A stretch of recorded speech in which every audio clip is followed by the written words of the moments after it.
Il a dit à tout le monde qu'il avait une affaire urgente à New York, un contrat qui ne pouvait pas attendre, un problème qui nécessitait sa présence. Puis, 15 minutes plus tard, Dominic Crane a garé sa Mercedes noire dans l'allée étroite derrière son propre manoir. Il était comme un étranger s'introduisant dans une maison qui lui appartenait, car quelque chose au fond de lui hurlait depuis des semaines, et ce soir, il allait enfin l'écouter. L'au revoir avait semblé parfait. Victoria avait embrassé sa joue, ses lèvres douces, son sourire encore plus doux. Reviens vite, chérie, avait-elle murmuré, en lissant sa cravate comme une épouse qui se souciait vraiment de lui. Luca, âgé de 8 ans, avait enroulé ses bras autour de la jambe de Dominique. Tu es obligé de partir, papa. Mia, âgée de 6 ans, avait tiré sur sa veste, les yeux grands et humides. Tu nous appelleras?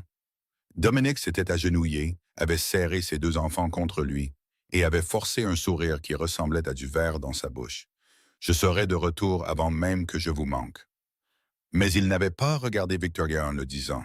Il avait regardé par-delà elle, vers Elena Martinez, qui se tenait tranquillement dans un coin du hall, la gouvernante âgée de 22 ans, cheveux noirs tirés en arrière, mains jointes.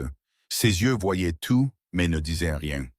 Juste un instant, leurs regards se sont croisés, et Dominique a vu quelque chose dans son expression qu'il ne pouvait nommer, quelque chose qui ressemblait à un avertissement, quelque chose qui ressemblait à de la peur, pas pour elle-même, mais pour ses enfants. C'est à ce moment-là qu'il a su qu'il ne prendrait aucun avion ce soir. La pièce du sous-sol était froide, des murs en béton, pas de fenêtres, un unique bureau faisant face à 6 moniteurs qui s'animèrent dès que Dominique appuya sur l'interrupteur. C'était le centre névralgique du domaine Crane, un système de surveillance dont la plupart des gens ignoraient l'existence. 32 caméras. Chaque pièce, chaque couloir, chaque recoin du manoir était capturé avec une précision nette et impitoyable. Dominique l'avait installé il y a 3 ans, après la mort d'Isabella. À l'époque, c'était une question de sécurité, de protection. S'assurer que ses enfants étaient en sécurité dans un monde qui leur avait déjà pris leur mère. Il n'aurait jamais pensé l'utiliser pour surveiller la femme qui dormait dans son lit. Les écrans brillaient dans l'obscurité. Cuisine, salon, escalier, chambre des enfants, suite parentale. Dominique desserra sa cravate et s'assit lourdement dans le fauteuil en cuir. Ses mains étaient instables, mais son cœur battait contre ses côtes comme un prisonnier essayant de s'échapper. Victoria Ashford, 32 ans, fille de l'un de ses plus puissants alliés. Belle, charmante, parfaite à tous les égards qui comptaient pour le monde extérieur. Ils étaient fiancés depuis 8 mois. Elle avait emménagé il y a 6 mois, et les premières semaines, tout avait semblé bien se passer. Puis les murmures ont commencé. Des petites remarques sur Elena, de petites inquiétudes concernant les enfants, de minuscules graines de doute plantées si soigneusement que Dominique a failli ne pas les remarquer pousser. Presque. Mais Dominic Crane n'avait pas bâti un empire en ignorant ses instincts. Il n'avait pas survécu 36 ans dans ce monde en faisant confiance aux jolis sourires et aux mots doux. Il avait appris à ses dépens que les ennemis les plus dangereux ne défoncent pas votre porte. Ils entrent par le portail principal, vous embrassent pour vous souhaiter bonne nuit et attendent que vous vous endormiez.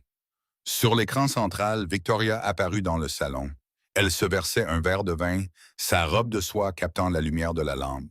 Elle avait l'air détendue, contente comme une reine qui vient de renvoyer le roi. Dominique se pencha en avant, la mâchoire serrée, les yeux froids. Montre-moi qui tu es vraiment, murmura-t-il à l'écran. Montre-moi ce que tu fais quand tu penses que personne ne regarde. Les moniteurs bourdonnaient doucement dans l'obscurité. Et Dominic Crane, l'homme qui contrôlait la moitié de la pègre de Chicago, était assis seul dans son propre sous-sol. Il regardait sa propre maison, attendant de voir si la femme qu'il avait laissée entrer dans sa vie était la même femme qui souriait à ses enfants. Car la vérité n'était pas à New York.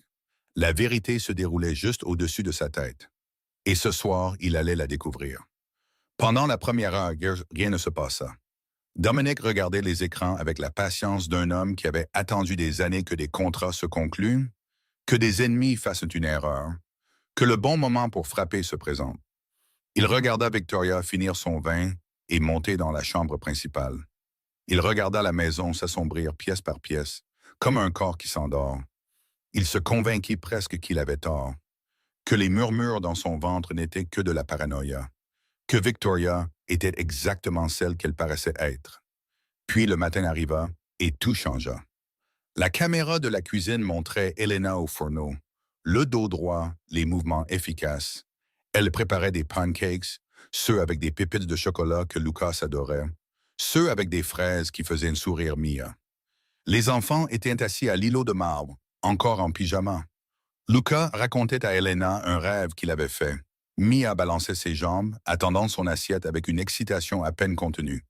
Elena rit de quelque chose que Lucas dit. Un vrai rire, chaleureux et sans retenue. Et pendant un instant, en regardant depuis le sous-sol froid, Dominique sentit quelque chose se tordre dans sa poitrine.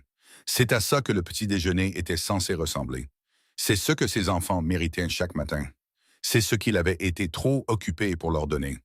Puis Victoria entra. Elle portait une robe de chambre en soie crème, ses cheveux parfaitement coiffés, son maquillage déjà impeccable à 7 heures du matin. Elle s'arrêta dans l'embrasure de la porte, observant la scène avec des yeux qui calculaient plutôt qu'ils n'observaient. Elena la remarqua la première. Le rire mourut sur ses lèvres. Elle se retourna vers les fourneaux, ses épaules se tendant de manière presque imperceptible. « Bonjour, mademoiselle Ashford, » dit doucement Elena. « Voulez-vous un café? » Victoria ne répondit pas. Elle entra lentement dans la cuisine, ses talons claquant sur le carrelage comme un compte à rebours. Elle s'arrêta derrière la chaise de Mia, posa une main manucurée sur l'épaule de la fillette et sourit. Mais le sourire n'atteignit pas ses yeux. « Elena !» Le nom sortit comme un coup de fouet. Elena se retourna, la spatule toujours à la main. « Oui, madame. » La voix de Victoria baissa, basse, froide, tranchante comme une lame pressée contre la peau. « N'ose même pas sourire à ces enfants comme si tu étais leur mère. Tu n'es pas leur mère, tu n'es pas leur famille, tu es l'employé. Tu me comprends? Tu n'es rien d'autre que l'employé. » Les mots restèrent en suspens dans l'air comme du poison. La cuillère de Luca tomba bruyamment contre son assiette. Il se figea, les yeux écarquillés, fixant Victoria avec une expression que Dominique reconnut instantanément. La peur. Pas la surprise, pas la confusion. La peur. Celle qui vient de la répétition. Celle qui s'installe dans les os d'un enfant quand il a appris que certains sons signifient que le danger approche. Mia se recroquevilla sur sa chaise, son petit corps se repliant sur lui-même comme une fleur se fermant contre le gel. Sa main se tendit aveuglément, cherchant quelque chose à quoi s'accrocher. Elena ne broncha pas. Elle ne discuta pas. Elle ne se défendit pas. Elle posa simplement la spatule, contourna l'îlot et posa doucement sa main sur l'épaule de Mia. Une encre silencieuse, une promesse muette. « Je suis là. Je ne vais nulle part. » Les yeux de Victoria se plissèrent. « T'ai-je dit que tu pouvais la toucher? »« Les pancakes sont prêts, » répondit Elena, sa voix aussi stable que la pierre. « Dois-je les servir aux enfants, madame? » Pendant un long moment, Victoria la fixa. L'air entre elles crépitait de non-dits, une bataille de volonté menée en silence. Puis Victoria sourit à nouveau, ce sourire parfait et étudié. « Bien sûr, dit-elle doucement, en se tournant pour partir. Assure-toi qu'il mange rapidement. Je ne veux pas de miettes partout. » Elle sortit sans se retourner. Dès qu'elle fut partie, la petite main de Mia trouva celle d'Elena et la serra fort. Au sous-sol, Dominique était assis, immobile. Ses doigts étaient devenus blancs autour des accoudoirs. Sa mâchoire lui faisait mal à force de la serrer. Sa poitrine semblait remplie de béton qu'on aurait laissé durcir. Il n'avait jamais vu ça. Pas une seule fois. Jamais. Quand il était à la maison, Victoria n'était que chaleur, rire et douce attention. Elle lisait des histoires pour s'endormir. Elle embrassait les genoux écorchés. Elle appelait Luca « mon petit prince » et Mia « mon ange ». Mais cette femme à l'écran, cette étrangère froide et cruelle portant le visage de Victoria, il ne la reconnaissait pas du tout. Et pire que ça, bien pire, ses enfants la reconnaissaient. Ils la reconnaissaient parfaitement. Ils savaient exactement quoi faire quand sa voix changeait. Ils savaient se figer, se recroqueviller, disparaître, ce qui signifiait que ce n'était pas la première fois. Ce n'était même pas proche d'être la première fois. La main de Dominique se déplaça lentement vers sa poitrine, pressant l'endroit où son cœur était censé être. « Depuis combien de temps ?» pensa-t-il, la question le brûlant comme de l'acide. « Depuis combien de temps cela se passe-t-il dans ma propre maison? Dominic appuya sur pause, mais l'image continua de brûler dans son esprit. La petite main de Mia cherchant Elena. Le regard figé de Lucas, la terreur habituée dans leur corps. Comment avait-il pu manquer ça? Il se pencha en arrière dans son fauteuil, se frottant les tempes, et les souvenirs affluèrent. Pas les souvenirs qu'il voulait, mais ceux qu'il avait besoin de voir clairement maintenant. Les graines avaient été plantées des semaines auparavant, et il les avait laissées pousser. Tout a commencé par une soirée tranquille au début de l'automne. Les enfants dormaient déjà. La maison était silencieuse. Dominic était assis près de la cheminée dans le bureau, un verre de whisky à la main, regardant les flammes danser. Victoria était blottie contre lui sur le canapé en cuir, sa tête reposant sur son épaule. Elle sentait le jasmin et les promesses coûteuses. « Dominic, murmura-t-elle, sa voix douce comme du velours. « Puis-je te dire quelque chose? » Il tourna légèrement la tête. « Bien sûr. » Victoria hésita. Elle se mordit la lèvre, un geste si parfaitement synchronisé qu'il n'avait jamais pensé à le remettre en question. « Je ne veux pas dire ça, vraiment pas. » Mais elle fit une pause, laissant le silence s'étirer. « Elena, la gouvernante, ne penses-tu pas qu'elle devient un peu trop proche des enfants? » Dominic fronça les sourcils. « Que veux-tu dire? » Victoria releva la tête, ses yeux pleins d'une inquiétude étudiée. « Ils l'écoutent plus qu'ils ne m'écoutent. Quand je leur demande de faire quelque chose, ils la regardent d'abord, comme s'ils attendaient sa permission. » Elle prit sa main, la serrant doucement. « Je n'accuse personne de rien. C'est juste que je m'inquiète, c'est tout. C'est l'employé, Dominic. Elle ne devrait pas avoir ce genre d'influence sur tes enfants. » Dominic avait ignoré cela cette nuit-là. Elena était avec eux depuis 2 ans. Elle était discrète, fiable, douée avec Luca et Mia. Il ne voyait aucune raison de douter d'elle, mais la graine était plantée. Une semaine plus tard, Dominic ne trouvait plus sa Rolex. C'était celle qu'Isabella lui avait offerte pour leur 5e anniversaire. Il ne la portait plus. Trop de souvenirs. Mais il la gardait dans le tiroir de sa table de chevet, un morceau d'elle qu'il ne pouvait pas laisser partir.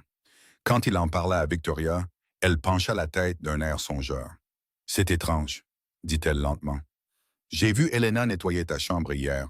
Elle laisse rester près de la table de chevet un bon moment. Elle n'a pas accusé. Elle n'a pas suggéré. Elle a juste laissé les mots en suspens et s'est éloignée. La montre réapparut 3 jours plus tard, enfouie sous des papiers dans son bureau. Victoria sourit quand il le lui dit. « Oh, Dieu merci, tu l'as peut-être juste égaré, chérie. » Mais le doute persistait. Puis vinrent les petites choses, de l'argent manquant dans le tiroir du bureau. Pas beaucoup, quelques centaines par-ci, par-là. Assez pour le remarquer, pas assez pour enquêter. Victoria ne pointa jamais personne du doigt. Elle soupirait simplement et disait « Je suis sûr qu'il y a une explication. » Un après-midi, Luca mentionna nonchalamment au dîner qu'Elena lui avait donné des bonbons sans demander d'abord à Victoria. Le visage de Victoria se décomposa. Juste un instant. Juste assez pour que Dominic le voie. « Je n'essaie pas d'être autoritaire, » dit-elle plus tard cette nuit-là, sa voix tremblant légèrement. « Mais elle me sape constamment. Les enfants ne me respectent pas parce qu'elle leur apprend à ne pas le faire. » Elle leva les yeux vers lui, les yeux brillants. « J'essayais seulement de protéger cette famille, Dominic. J'essaye seulement de te protéger. » Protéger. Ce mot s'était logé dans sa poitrine comme une écharde, et il l'avait cru. Chaque soupir, chaque regard inquiet, chaque silence soigneusement construit. Il avait hoché la tête, lui avait tapoté la main, promis de garder un œil sur les choses. Il avait fait confiance à la femme dans son lit plutôt qu'à la femme qui donnait le petit déjeuner à ses enfants. Maintenant, assis dans la lumière bleue et froide des moniteurs, Dominic voyait tout avec une clarté horrifiante. La montre manquante, l'argent qui disparaissait, les inquiétudes murmurées. Rien de tout cela n'était réel. Rien de tout cela n'était Elena. C'était Victoria. Chaque élément. Elle n'avait pas accusé parce qu'elle n'en avait pas besoin. Elle avait appris que le silence était plus tranchant que n'importe quelle lame, que le doute, une fois planté, grandit toute seule, et Dominic l'avait arrosé. Chaque fois qu'il hochait la tête, chaque fois qu'il croyait, il pensait protéger sa famille. Au lieu de cela, il avait invité le loup à l'intérieur et lui avait donné les clés. Son poing s'abattit sur le bureau. Les moniteurs vacillèrent. « Qu'est-ce que j'ai manqué d'autre ?» pensa-t-il, la mâchoire si serrée qu'elle lui faisait mal. Qu'a-t-elle fait d'autre pendant que j'étais trop aveugle pour voir? Dominique se força à continuer de regarder. Les souvenirs des mensonges murmurés de Victoria brûlaient encore dans son esprit. Mais il ne pouvait pas s'arrêter maintenant. Il devait tout voir. Il devait savoir exactement ce que son absence avait permis de prospérer. Les images de l'après-midi se chargèrent sur l'écran central et ce qu'il vit glaça son sang. Victoria avait rassemblé Luca et Mia dans le salon. Elle était assise sur le fauteuil en velours, celui qui avait appartenu à Isabella, celui que Dominique ne laissait personne d'autre utiliser. Elle croisa les jambes comme une reine s'installant sur son trône. Les enfants se tenaient devant elle, pas assis, debout comme des soldats attendant des ordres. À travers la caméra du couloir, Dominique pouvait voir Elena. Elle se tenait juste à l'extérieur de l'embrasure de la porte, assez près pour entendre, assez loin pour être invisible. Ses mains étaient jointes devant elle, les jointures blanches. Sa mâchoire était serrée. Elle savait que quelque chose n'allait pas, mais elle ne pouvait pas franchir ce seuil. Elle était l'employée. Elle n'avait aucun pouvoir ici. La voix de Victoria flotta à travers les haut-parleurs, douce comme du miel versé sur du verre brisé. Maintenant, les enfants, nous devons avoir une petite discussion à propos de votre père. Luca changea de pied. Les doigts de Mia trouvèrent l'ourlet de sa robe et le tordirent nerveusement. Papa est très, très occupé, continua Victoria, se penchant en avant avec un sourire qui montrait trop de dents. Il a un travail important à faire, un travail d'adulte. Et quand les adultes sont occupés, savez-vous ce que font les bons enfants? Silence. Il ne les dérangeait pas. Le sourire de Victoria s'élargit. Ils n'appellent pas. Ils ne pleurent pas. Ils ne posent pas de questions idiotes. Car s'ils le font, papa pourrait ne pas revenir du tout. La lèvre inférieure de Mia trembla. Mais il me manque. Les yeux de Victoria vacillèrent juste une seconde avec quelque chose de froid, de tranchant. Le fait que quelqu'un te manque n'est pas une excuse pour être égoïste. Mia, ton père travaille dur pour que tu puisses vivre dans de belles maisons, porter de beaux vêtements, avoir de belles choses. Le moins que tu puisses faire, c'est être reconnaissante. Elle tendit la main et tapota la joue de Mia. Le geste semblait doux, mais la petite fille tressaillit comme si elle avait été giflée. Si vous êtes sage, dit Victoria, sa voix baissant à un murmure conspirateur, Victoria vous achètera de nouveaux jouets, tout ce que vous voulez. Mais seulement si vous êtes riche, seulement si vous ne causez pas de problème. Luca prit la parole, sa voix petite mais ferme. Quand est-ce que papa revient? Victoria se tourna lentement vers lui. Son sourire ne faiblit pas, mais quelque chose derrière ses yeux changea. Se durcit. Quand vous le mériterez. 3 mots, c'était tout. Mais Dominique regarda le visage de son fils s'effondrer. Il regarda l'espoir s'évanouir de ses jeunes yeux. Il regarda un garçon de 8 ans apprendre que l'amour de son père était conditionnel, qu'il devait être mérité, mesuré, rationné. Un mensonge empoisonné et dévastateur. Et Victoria le livra avec le même sourire qu'elle utilisait pour embrasser Dominique Bonnenuit. Dans le couloir, les mains d'Elena se serrèrent en poigne. Tout son corps se pencha vers la porte comme une corde tendue. Chaque muscle lui hurlait de rentrer, de prendre ses enfants, de les protéger du venin qui coulait des lèvres parfaites de Victoria. Mais elle ne bougea pas, elle ne pouvait pas, parce qu'elle n'était personne, une gouvernante, une servante. Si elle intervenait maintenant, Victoria la ferait renvoyer dans l'heure. Et alors qui protégerait Luca et Mia? Alors Elena resta là, figée, impuissante, regardant 2 enfants qu'elle aimait être lentement brisés par une femme qui ne les voyait que comme des obstacles.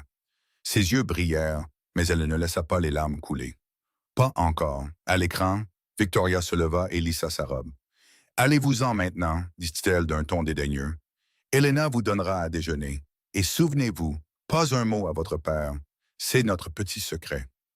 Les enfants sortirent dans le silence. Pas de protestation, pas de questions. Ils avaient appris, exactement comme Victoria le voulait. Mia passa devant Elena dans le couloir. La petite fille ne leva pas les yeux, ne chercha pas sa main. Mais Dominique vit ses épaules trembler, vit sa petite poitrine se soulever de sanglots qui ne faisaient aucun bruit. Elle pleurait silencieusement, invisiblement, comme une enfant à qui on avait appris que ses larmes n'avaient pas d'importance. La main de Dominique se crispa sur le bord du bureau. Ses jointures devinrent blanches. Sa respiration était courte, saccadée. La rage en lui était une chose vivante, une bête griffant ses côtes, exigeant d'être libérée. Il voulait mettre son poing à travers l'écran. Il voulait monter en trombe et traîner Victoria dehors par les cheveux. Il voulait brûler tout ce qu'il avait construit, si cela signifiait que ses enfants ne se sentiraient plus jamais ainsi. Mais il se força à rester immobile. Pas encore, se dit-il, les dents grinçant. Pas encore. Il lui en fallait plus. Il devait voir jusqu'où allait cette trahison. Et alors seulement, il ferait payer Victoria Ashford pour chaque larme. La nuit tomba sur le domaine Crane comme un lourd rideau. Dominic regarda Victoria sortir de la chambre principale, vêtue d'une robe de cocktail noir, des diamants scintillant à son cou. Elle vérifia son reflet dans le miroir du couloir, ajusta une mèche de cheveux et se sourit avec satisfaction. Puis elle sortit par la porte d'entrée sans un regard en arrière. Pas d'au revoir aux enfants, pas d'instruction à Helena, pas même un semblant d'attention. Le son de sa voiture s'éloignant dans la distance fut le son le plus solitaire que Dominic ait jamais entendu. Et soudain, le manoir parut énorme, vide. Une coquille creuse remplie d'ombre et de silence. Mais sur la caméra du deuxième étage, quelque chose bougea. Helena monta lentement les escaliers, portant un petit plateau en bois. 2 tasses de lait chaud, une assiette de biscuits disposée en un cercle soigné, une serviette pliée avec de minuscules fleurs brodées, quelque chose qu'Isabella avait fait des années auparavant, quelque chose que Dominic pensait avoir perdu. Elle s'arrêta devant la porte de la chambre des enfants et frappa doucement. 3 coups légers, un motif, un signal. La porte s'entr'ouvrit. Luca jeta un coup d'œil, les yeux rouges et gonflés. Derrière lui, Mia était blottie sur le lit, serrant un lapin en peluche qui avait connu des jours meilleurs. « C'est juste moi, » murmura Helena. « Je peux entrer ?» Luca jeta un regard à sa sœur, puis ouvrit la porte plus grand. Helena entra et ferma la porte derrière elle. Elle posa le plateau sur la table de chevet et s'agenouilla pour être à la hauteur des 2 enfants. « J'ai apporté du lait chaud, » dit-elle doucement, « et des biscuits, ceux à la cannelle et au sucre roux. » La tête de Mia se releva légèrement, comme ceux que maman faisait. Le sourire d'Helena était doux, tendre, plein d'un amour qui ne demandait rien en retour. Exactement comme ceux que ta maman faisait. Elle m'a appris la recette, tu sais, avant d'aller au ciel. Mia descendit du lit et traversa la pièce. Pendant un instant, elle resta là, regardant Helena avec des yeux trop vieux pour ses 6 ans. Puis elle jeta ses bras autour du cou d'Helena et s'accrocha comme si elle se noyait. Helena enroula ses bras autour de la petite fille, une main berçant l'arrière de sa tête, l'autre frottant lentement son dos en cercle. « Je te tiens, » murmura-t-elle. « Je te tiens, ma chérie. » Luca regardait depuis l'embrasure de la porte. Sa mâchoire était serrée, ses mains étaient crispées. Il essayait si fort, d'être l'homme de la maison, de protéger sa petite sœur comme il pensait que son père le voudrait. Mais il avait 8 ans, et le poids l'écrasait. Helena leva les yeux et croisa son regard. Elle ne lui dit pas de pleurer. Elle ne lui dit pas que c'était normal d'être faible. Elle tapota simplement la place sur le sol à côté d'elle. Lucas hésita. Puis ses épaules s'affaissèrent et il s'approcha et s'assit. Il prit un biscuit, en croqua un morceau, et pour la première fois depuis une éternité, il sourit. Un sourire petit, fragile, mais réel. Ils s'assirent ensemble sur le sol, buvant du lait chaud et mangeant des biscuits qui avaient le goût du souvenir. Helena leur raconta des histoires, pas des contes de fées, mais des histoires vraies, des histoires sur leur mère. Sur la fois où Isabella avait brûlé toute une fournée de pancakes et avait ri si fort qu'elle en avait pleuré. Sur la façon dont elle dansait dans la cuisine quand elle pensait que personne ne regardait. Les enfants écoutaient avec de grands yeux et des cœurs affamés. C'est de cela dont ils avaient besoin. Pas de jouets, pas de promesses, juste quelqu'un qui se souvenait de leur mère et la faisait se sentir proche à nouveau. Quand les tasses furent vides et l'assiette nue, Helena les borda tous les 2 dans le lit de Lucas, mis à blotti contre son frère. Le bras de Lucas s'enroula autour d'elle de manière protectrice. Helena remonta la couverture jusqu'à leur menton et lissa leurs cheveux. Puis elle se pencha et murmura « Écoutez-moi attentivement, tous les 2. » Les yeux des enfants se fixèrent sur son visage. « Si quelque chose arrive, n'importe quoi, je veux que vous couriez dans la salle de bain et que vous verrouillez la porte. Ne l'ouvrez pour personne, sauf pour moi ou votre père. Vous comprenez? Luca hocha lentement la tête. Pourquoi? Elena hésita. Comment expliquer le danger à un enfant sans le terrifier? Parce que parfois, dit-elle doucement, le monde devient effrayant, et quand c'est le cas, vous avez besoin d'un endroit sûr. La porte de la salle de bain a une serrure solide. Vous attendez là jusqu'à ce que quelqu'un en qui vous avez confiance vienne vous chercher. La petite main de Mia trouva celle d'Elena. Tu viendras nous chercher? Elena serra doucement ses doigts. Toujours, je viendrai toujours vous chercher. Elle embrassa leur front, éteignit la lampe et sortit de la pièce. Au sous-sol, Dominique était assis, figé. L'enregistrement était terminé, mais il ne bougea pas pour changer de caméra. Il fixa simplement l'écran sombre, la poitrine serrée, les yeux brûlants. Il rembobina la séquence, la regarda à nouveau. Le lait, les biscuits, les histoires sur Isabella. La façon dont Elena tenait Mia comme si elle était précieuse. La façon dont elle faisait sourire Lucas. Les instructions murmurées sur la salle de bain. La promesse de toujours venir. Il la regarda une troisième fois, et quelque chose en lui se brisa. Il avait engagé Elena Martinez pour nettoyer sa maison et surveiller ses enfants quand il ne le pouvait pas. Il lui avait versé un salaire et n'attendait rien de plus qu'une compétence professionnelle. Mais cette femme discrète et invisible qu'il remarquait à peine, avait fait quelque chose de bien plus grand. Elle avait maintenu ses enfants en vie. Pas seulement leur corps, leurs esprits, leur espoir. Chaque nuit, pendant qu'il était parti et que Victoria les détruisait, Elena les reconstruisait. Biscuit par biscuit, histoire par histoire, murmure par murmure, et il ne l'a jamais su. Il n'a même jamais pensé à demander. Dominique pressa ses paumes contre ses yeux et respira. Comment remercier quelqu'un d'avoir sauvé ce qui compte le plus? Il n'avait pas de réponse. Mais il savait une chose avec certitude. Elena Martinez ne se tiendrait plus jamais dans un couloir, impuissante, et regarder ses enfants souffrir. Pas tant qu'ils respireraient encore. La maison était silencieuse depuis des heures. Dominique était assis au sous-sol, luttant contre l'épuisement, luttant contre l'envie de monter en trombe et de mettre fin à cette mascarade sur le champ. Mais il devait attendre, il devait voir tout ce dont Victoria était capable. Il n'eut pas à attendre longtemps. À 2 heures du matin, le capteur de mouvement de la caméra du couloir s'activa. Victoria se déplaçait dans l'obscurité comme un fantôme.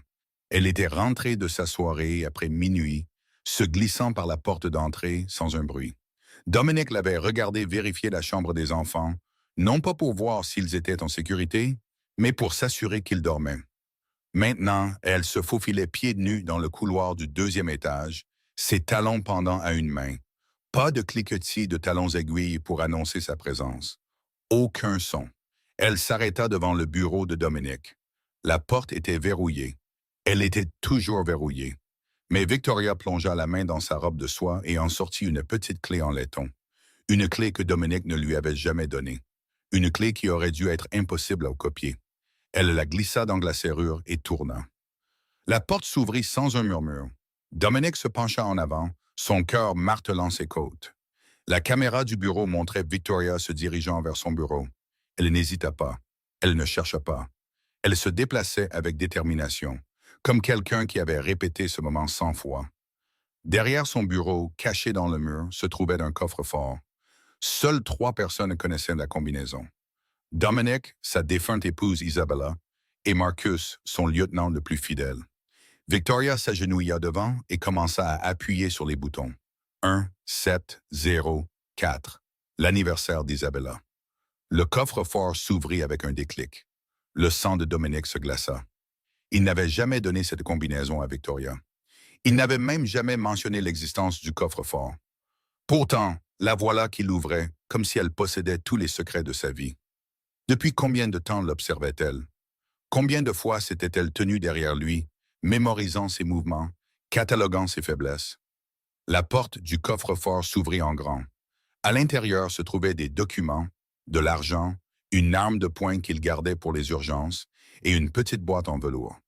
La main de Victoria se dirigea directement vers elle. La boîte était vieille, usée sur les bords. Le velours s'était estompé après des années à être tenu, ouvert, fermé, tenu à nouveau. À l'intérieur se trouvait une bague en diamant. Pas n'importe quelle bague, la bague de fiançailles d'Isabella.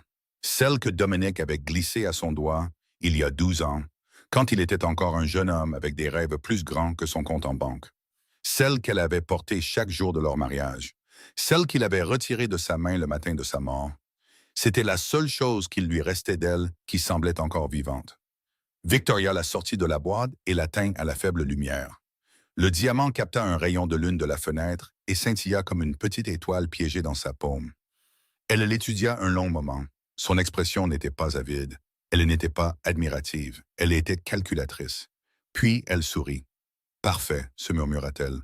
Absolument parfait. » Elle glissa la bague dans sa poche, ferma le coffre-fort et quitta le bureau sans laisser de traces.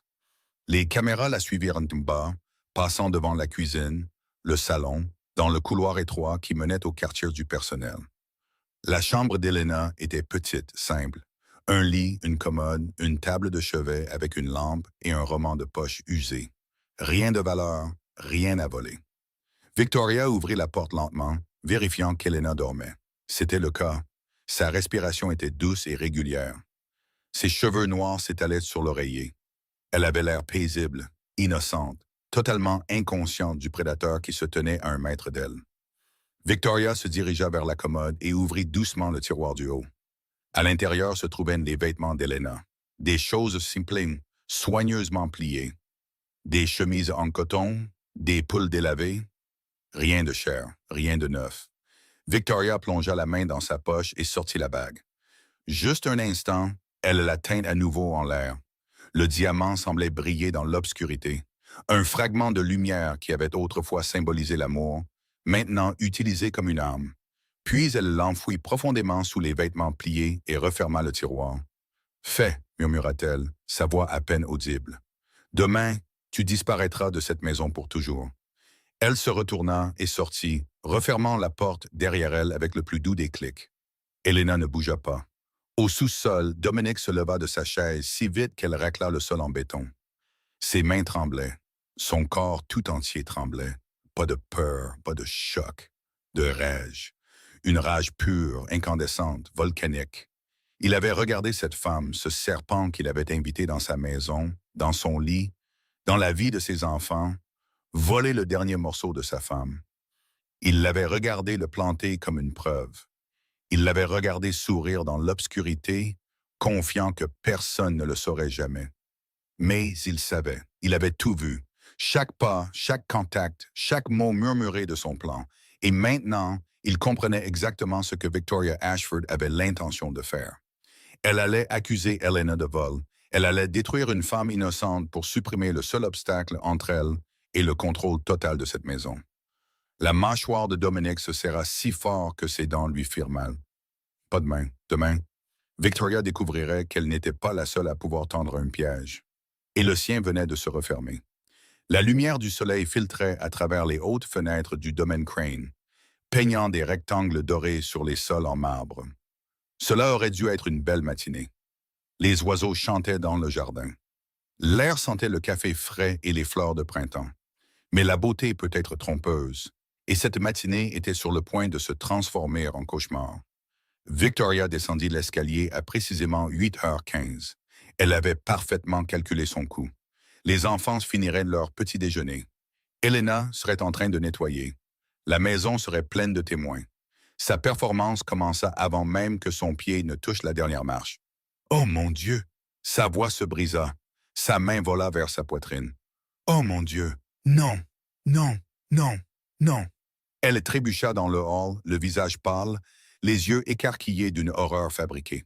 Elle ressemblait à une femme qui venait de découvrir quelque chose de terrible, d'impensable. Elena sortit de la salle à manger, un chiffon à la main, son expression immédiatement inquiète. « Mademoiselle Ashford, qu'est-ce qui ne va pas? » Victoria se tourna vers elle et, pendant une fraction de seconde si rapide que seule une personne très attentive l'aurait remarqué, ses yeux brillèrent de froideur. Puis le masque se remit en place. « La bague » haleta Victoria, pressant sa paume contre son front. « La bague d'Isabella. Elle a disparu. Elle a disparu du coffre-fort. » Luca et Mia accoururent de la cuisine, attirés par l'agitation. Ils s'arrêtèrent dans l'embrasure de la porte, leurs petits visages crispés par la confusion et la peur. Qu'est-ce qui s'est passé? Demanda Lucas. Victoria se précipita vers lui, tombant à genoux, rassemblant les deux enfants contre sa poitrine, dans une démonstration de sollicitude protectrice. Quelqu'un a pris quelque chose de très précieux, dit-elle, la voix tremblante. Quelque chose qui appartenait à votre mère. Je suis tellement désolé, mes chéris. Je suis tellement désolé que vous deviez voir ça. La lèvre de Mia vacilla. La bague de maman? Oui, ma chérie. Victoria lui caressa les cheveux avec une tendresse exagérée. La bague que ton papa lui a donnée, celle qu'il gardait dans son coffre-fort, elle a été volée. Elena se tenait figée dans l'embrasure de la porte. Le chiffon de nettoyage pendait mollement dans sa main. Son visage était devenu pâle, non pas de culpabilité, mais d'une compréhension naissante. Elle savait ce qui allait arriver. Victoria se releva lentement, essuyant de ses joues des larmes qui n'étaient jamais vraiment tombées. Elle se tourna pour faire face à Elena, et la transformation fut subtile mais indubitable. Sa posture se redressa, son menton se leva, ses yeux se durcirent en éclat de glace polie.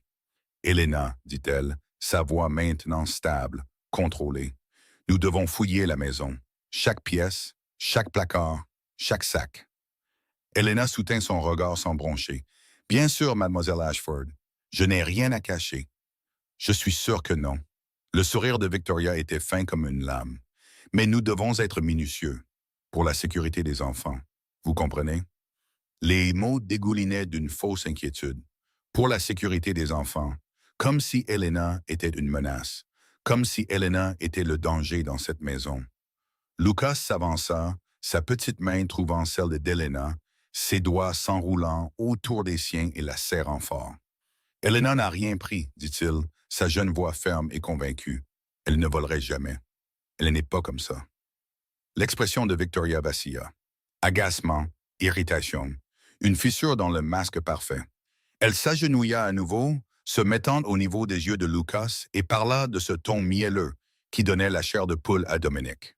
« Mon chéri, tu es trop jeune pour comprendre. Parfois, les gens ne sont pas ce qu'ils semblent n'être. Parfois, les personnes en qui nous avons le plus confiance sont celles qui nous font le plus de mal. » Elle jeta un regard à Elena avec une expression de sympathie étudiée. « Je n'accuse personne, je veux juste trouver la vérité. » Lucas ne fléchit pas. « Je connais la vérité. Elena prend soin de nous. Elle nous aime. » Quelque chose de sombre passa sur le visage de Victoria. Une ombre de rage rapidement réprimée. Elle se leva brusquement et lissa sa robe. « On verra. » Elle se tourna vers Elena avec un sourire qui n'atteignit pas ses yeux. « Apportez votre sac dans le salon. Tout, tout ce que vous possédez dans cette maison. » La mâchoire d'Elena se serra. Sa main serra celle de Lucas une fois doucement avant de la relâcher. « Comme vous voudrez, mademoiselle Ashford. » Elle se dirigea vers sa chambre d'un pas mesuré, calme, digne, refusant de donner à Victoria la satisfaction de l'avoir effrayée. Mais Mia se mit à pleurer. Des sanglots doux et saccadés qu'elle essayait d'étouffer avec ses mains. Elle ne comprenait pas ce qui se passait, mais elle en comprenait assez. Elle comprenait que quelque chose de mal allait arriver, qu'Elena pourrait partir. Lucas roula son bras autour des épaules de sa sœur, fusillant Victoria du regard avec 8 ans de colère refoulée, brûlant dans ses yeux. Victoria les ignora tous les deux. Elle se tenait au centre du hall, les bras croisés, observant la silhouette d'Elena s'éloigner avec la patience d'une araignée regardant une mouche entrer dans sa toile. Au sous-sol, Dominique regardait l'écran. Son doigt planait au-dessus de son téléphone. Un appel à Marcus, et tout cela prendrait fin. Il pourrait monter en trombe maintenant et démolir la performance de Victoria. Mais pas encore. Il avait besoin qu'elle s'engage pleinement. Il avait besoin qu'elle sorte cette bague de ses propres mains, qu'elle fasse son accusation de ses propres lèvres. Il avait besoin que tout le monde voie exactement qui était Victoria Ashford. Et alors, il lui montrerait ce qui arrive aux gens qui essaient de détruire sa famille. Elena revint dans le salon, portant un sac en toile usé. Ce n'était pas grand-chose. Tout ce qu'elle possédait au monde tenait dans ce seul sac. Quelques vêtements de rechange, des articles de toilette, une photo de sa grand-mère, un chapelet qui avait appartenu à sa mère. Les possessions d'une femme qui avait appris il y a longtemps à ne pas accumuler de choses. Les choses pouvaient être prises. Les choses pouvaient être perdues. Mieux valait voyager léger dans un monde qui ne lui avait jamais rien promis. Elle posa le sac sur la table basse en acajou et recula. Allez-y, dit-elle, la voix aussi stable que la pierre. Vérifiez tout. Je n'ai rien à cacher. Victoria tourna autour de la table comme un prédateur approchant une proie blessée. Ses talons claquaient sur le parquet. Ses yeux ne quittaient jamais le visage d'Helena, cherchant des fissures, de la peur, le moindre signe de faiblesse. Elle n'en trouva aucun. Helena se tenait les épaules carrées, le menton levé, les mains jointes lâchement devant elle. Elle ressemblait à une femme face à un peloton d'exécution. Non pas avec terreur, mais avec la dignité tranquille de quelqu'un qui avait déjà fait la paix avec ce qui allait suivre. Cela exaspérait Victoria. Les enfants étaient blottis près de la porte. Lucas s'était positionné légèrement devant Mia, son petit corps servant de bouclier entre sa sœur et la laideur qui se déroulait dans la pièce. Mia s'agrippait à son bras, le visage strié de larmes. Elle ne pouvait pas s'arrêter. Victoria ouvrit la fermeture éclair du sac avec une lenteur théâtrale. Elle sortit un pull, l'examina, le mit de côté. Un jean, retournant les poches, le laissa tomber par terre. Une Bible usée. Elle en feuilleta les pages, cherchant des compartiments cachés, sa lèvre se retroussant de dédain. « Vous n'avez certainement pas grand-chose, » murmura Victoria. « On pourrait se demander à quoi vous dépensez votre salaire. » Helena ne dit rien. Les mains de Victoria plongèrent plus profondément dans le sac. Des chaussettes, des sous-vêtements, une petite boîte à bijoux en bois qui ne contenait qu'une chaîne en argent bon marché. Pendant un instant, juste un instant, le doute vacilla sur son visage. La bague aurait dû être facile à trouver. Elle l'avait cachée près du haut. Puis ses doigts effleurèrent du velours. La main de Victoria sortit, tenant une petite boîte noire. La pièce devint silencieuse. Même l'air semblait s'arrêter de bouger. Victoria leva la boîte, la tournant lentement pour que tout le monde puisse la voir. Son expression passa d'une confusion fabriquée à un choc fabriqué, puis à une horreur fabriquée. Chaque transition était douce, répétée, parfaite. « Qu'est-ce que c'est ?» murmura-t-elle. Elle ouvrit le couvercle. Le diamant capta la lumière du matin et explosa en 1000 petits arcs-en-ciel. La bague d'Isabella. La bague que Dominic avait gardée sous clé dans son coffre-fort pendant 3 ans. La bague qui représentait tout ce qu'il avait perdu. Victoria allaita, sa main libre volant à sa bouche. « Oh mon Dieu !» Sa voix se brisa d'une fausse émotion. « C'est la bague d'Isabella.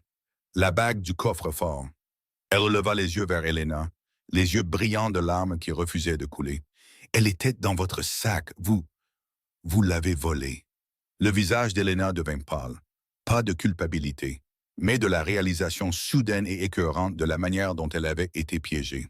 « Je n'ai pas pris ça, » dit-elle, sa voix toujours calme, mais maintenant teintée d'urgence. « Je n'ai jamais vu cette bague de ma vie.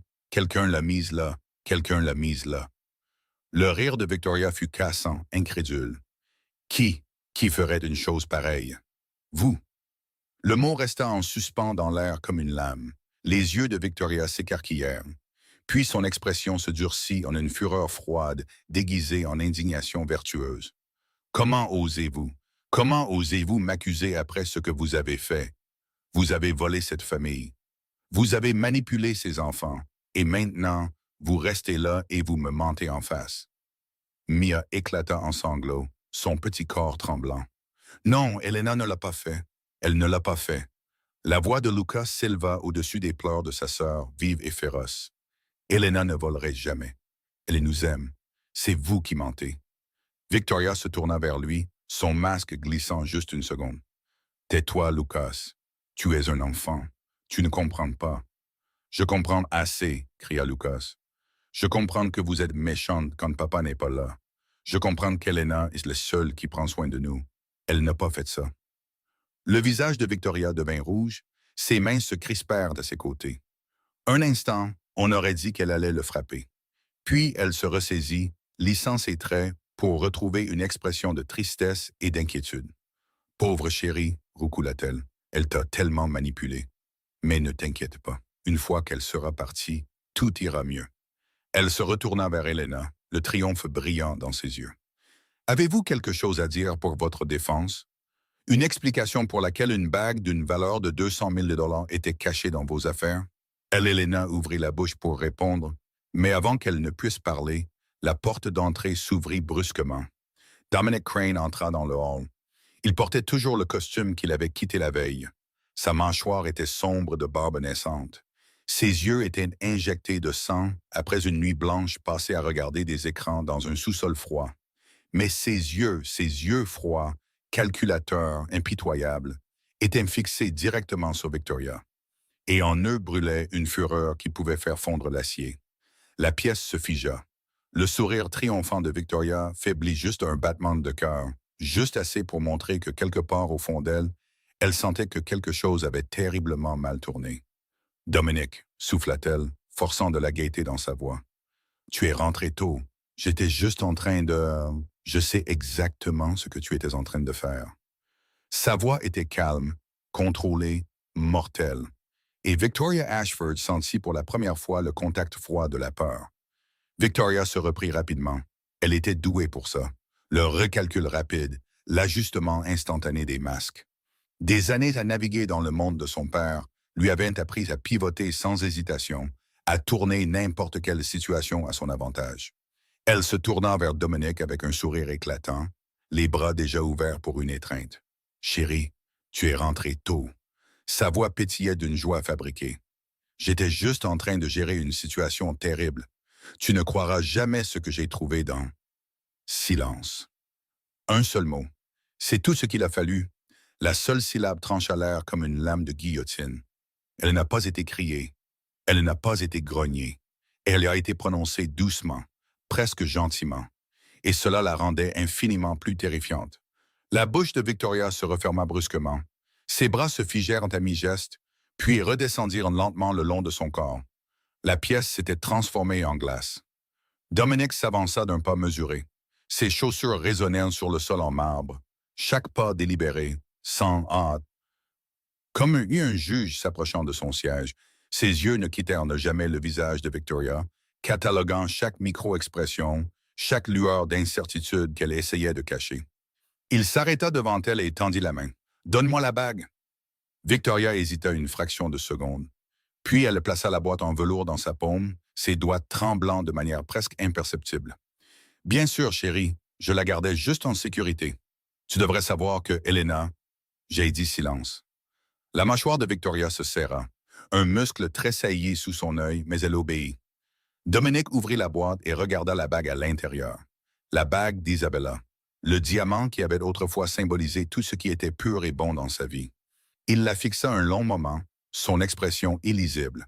Puis il referma la boîte et la posa doucement sur la table basse, comme si elle était en verre, comme si elle pouvait se briser au moindre impact. Quand il releva les yeux, son regard avait changé. Le détachement froid avait laissé place à quelque chose de plus sombre, quelque chose qui rendait même l'air lourd. « Tu es doué, dit-il doucement. Je te l'accorde. La performance était presque parfaite. » Le sourire de Victoria revint à la vie, bien qu'il semblât plus fragile maintenant. « Performance? Dominic, je ne sais pas de quoi tu parles. J'ai trouvé la bague dans son sac. Je l'ai vue de mes propres yeux. Elle a dû. 2h17 du matin. » Le mot la stoppa net. « Quoi? » Dominic sortit son téléphone de sa veste. L'écran s'illumina dans sa main. 2h17 du matin, répéta-t-il, la voix plate. C'est à ce moment-là que tu es entré dans mon bureau en utilisant une clé que je ne t'ai jamais donnée pour ouvrir un coffre-fort dont tu n'étais pas censé connaître la combinaison. Il tourna le téléphone pour que tout le monde puisse voir. Sur l'écran, des images de sécurité défilaient, nettes et accablantes. Victoria se faufilant dans le couloir sombre. Victoria déverrouillant la porte du bureau. Victoria s'agenouillant devant le coffre-fort et tapant le code. Victoria sortant la bague d'Isabella de son écrin de velours et la tenant à la lumière avec un sourire de pure satisfaction. Les images continuaient. Victoria descendant les escaliers. Victoria entrant dans la chambre d'Helena. Victoria ouvrant le tiroir de la commode et enfouissant la bague sous des vêtements pliés. Et enfin, les mots murmurés de Victoria, parfaitement capturés par les microphones sensibles intégrés au système de surveillance. Fait. Demain, tu disparaîtras de cette maison pour toujours. Le silence qui suivit fut absolu. Personne ne bougeait. Personne ne respirait. Le seul son était le doux bourdonnement du haut-parleur du téléphone, alors que la vidéo revenait au début. Le visage de Victoria s'était vidé de toute couleur. Son masque soigneusement construit gisait en ruine à ses pieds, et en dessous se trouvait quelque chose de brut et de laid. Le visage d'une femme qui venait de réaliser que son piège s'était refermé sur son propre cou. Ce n'est pas... Elle peinait à trouver ses mots. Quelqu'un a modifié ça. Quelqu'un a truqué. Les caméras sont inviolables, dit calmement Dominic. Horodaté, crypté, sauvegardé sur 3 serveurs distincts. Veux-tu que notre équipe technique vérifie les images devant toi? La bouche de Victoria s'ouvrit et se ferma comme un poisson cherchant de l'air. Dominic, s'il te plaît. Sa voix se brisa, un vrai désespoir maintenant, suintant à travers les fissures de son sang-froid. Laisse-moi t'expliquer. J'essayais de te protéger. Elena a manipulé les enfants. Elle les a montés contre moi. Tu devais piéger une femme innocente pour vol? La voix de Dominic resta terrifiante de calme. Tu devais terroriser mes enfants quand tu pensais que je ne regardais pas? Tu devais voler la bague de ma femme décédée et l'utiliser comme une arme. Il fit un pas de plus vers elle. Victoria recula d'un pas. Son talon se prit dans le bord du tapis. Elle trébucha légèrement, se rattrapant au bras d'un fauteuil.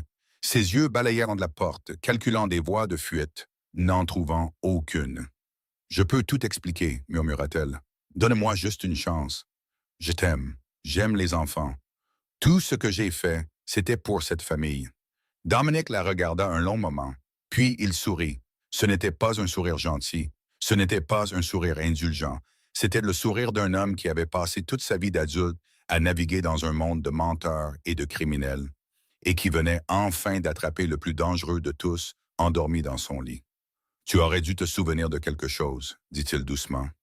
La voix de Victoria était à peine audible. « De quoi? » Dominic se pencha assez près pour lui murmurer à l'oreille « Je vois tout dans ma propre maison. » Les jambes de Victoria faillirent la lâcher.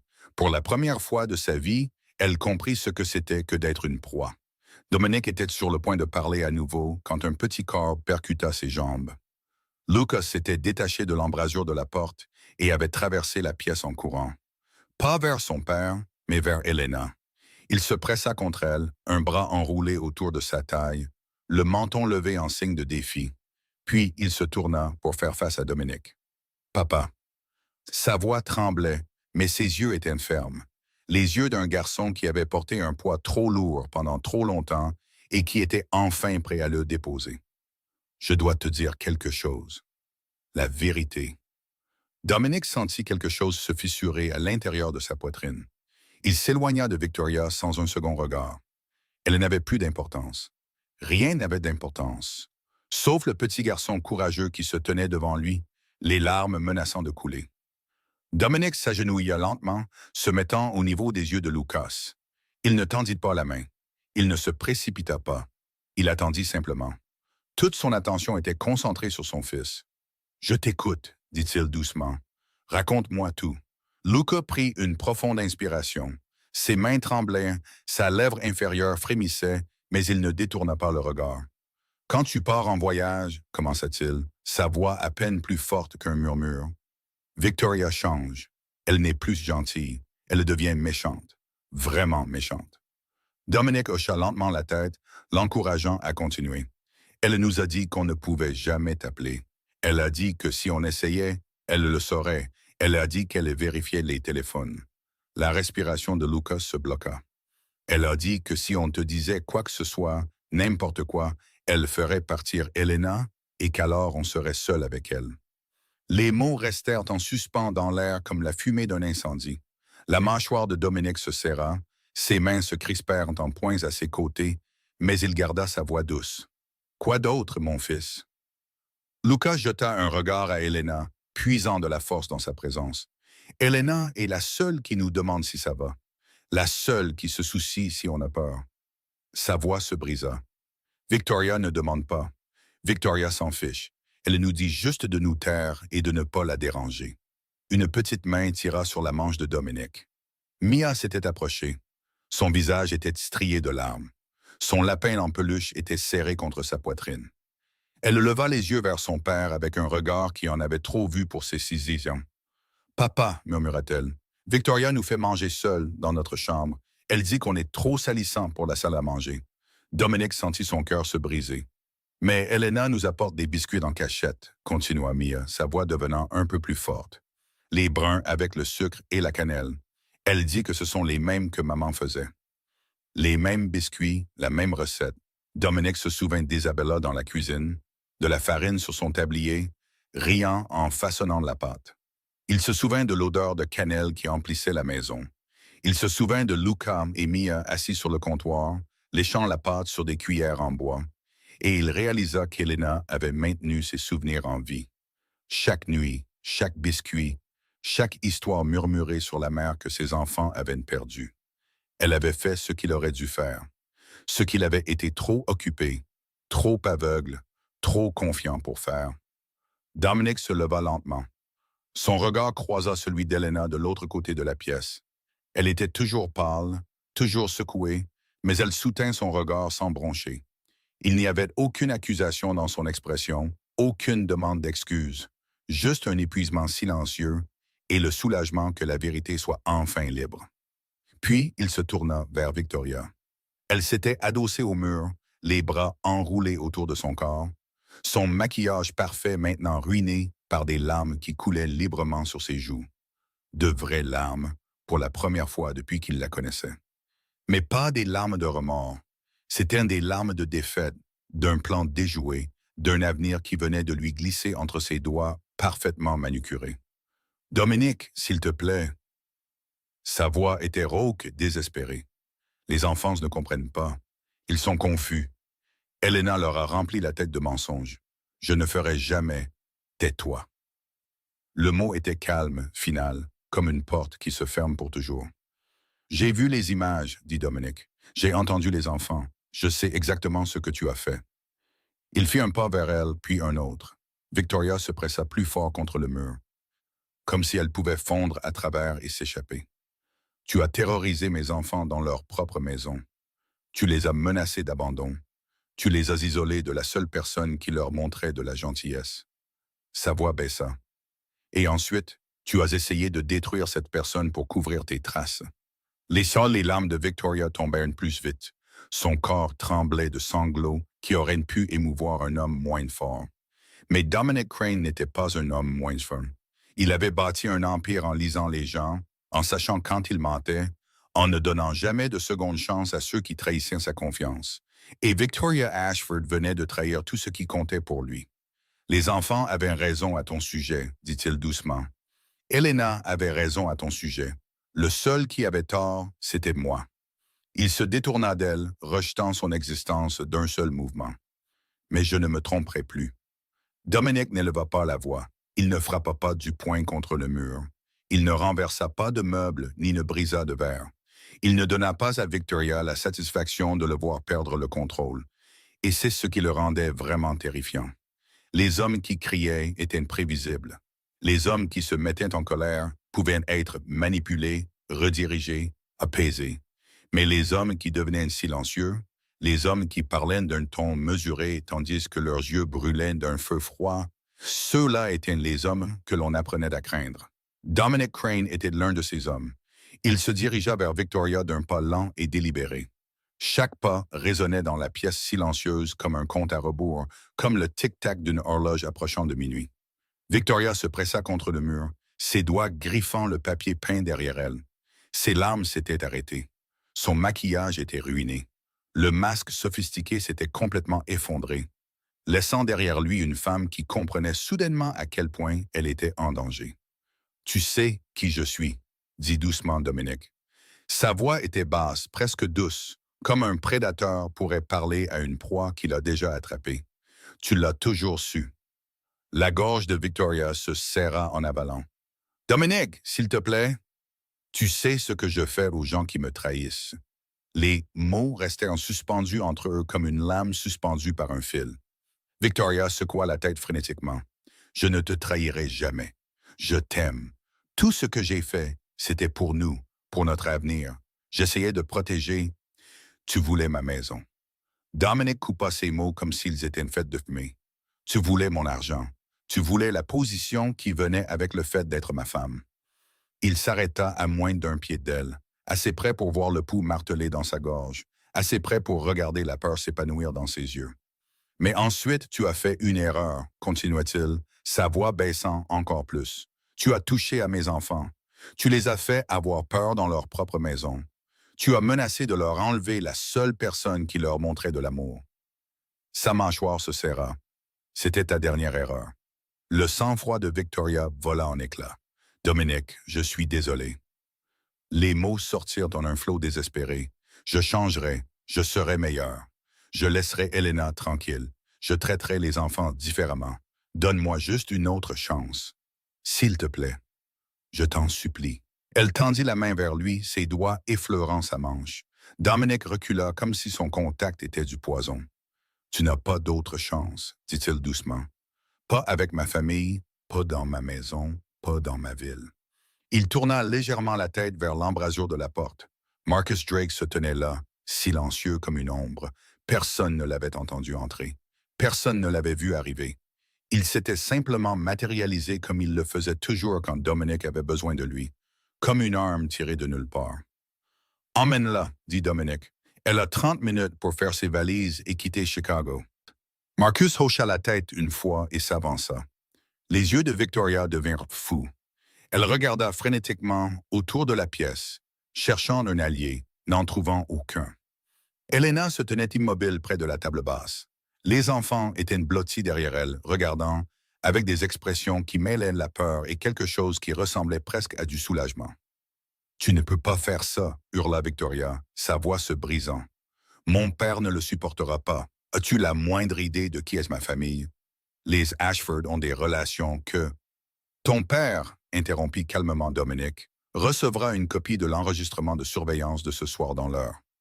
La bouche de Victoria se referma brusquement.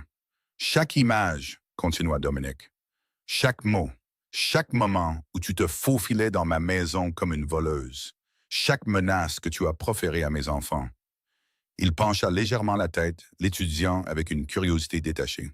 Dis-moi, Victoria, quand Vincent Ashford verra ce qu'est vraiment sa fille, quand il te regardera voler un allié et terroriser des enfants innocents, penses-tu qu'il choisira de te protéger ou penses-tu qu'il limitera ses pertes et préservera l'alliance qui fait tourner ses affaires? Le visage de Victoria devint blanc. Elle connaissait son père. Elle savait exactement ce qu'il ferait. « Tu bluffes, murmura-t-elle. Tu ne ferais pas ça. Je ne bluffe jamais. » Les trois mots tombèrent comme des pierres dans l'eau calme. Finaux, absolus, indéniables. La main de Marcus se referma sur le bras de Victoria. Elle essaya de se dégager, mais sa prise était de fer.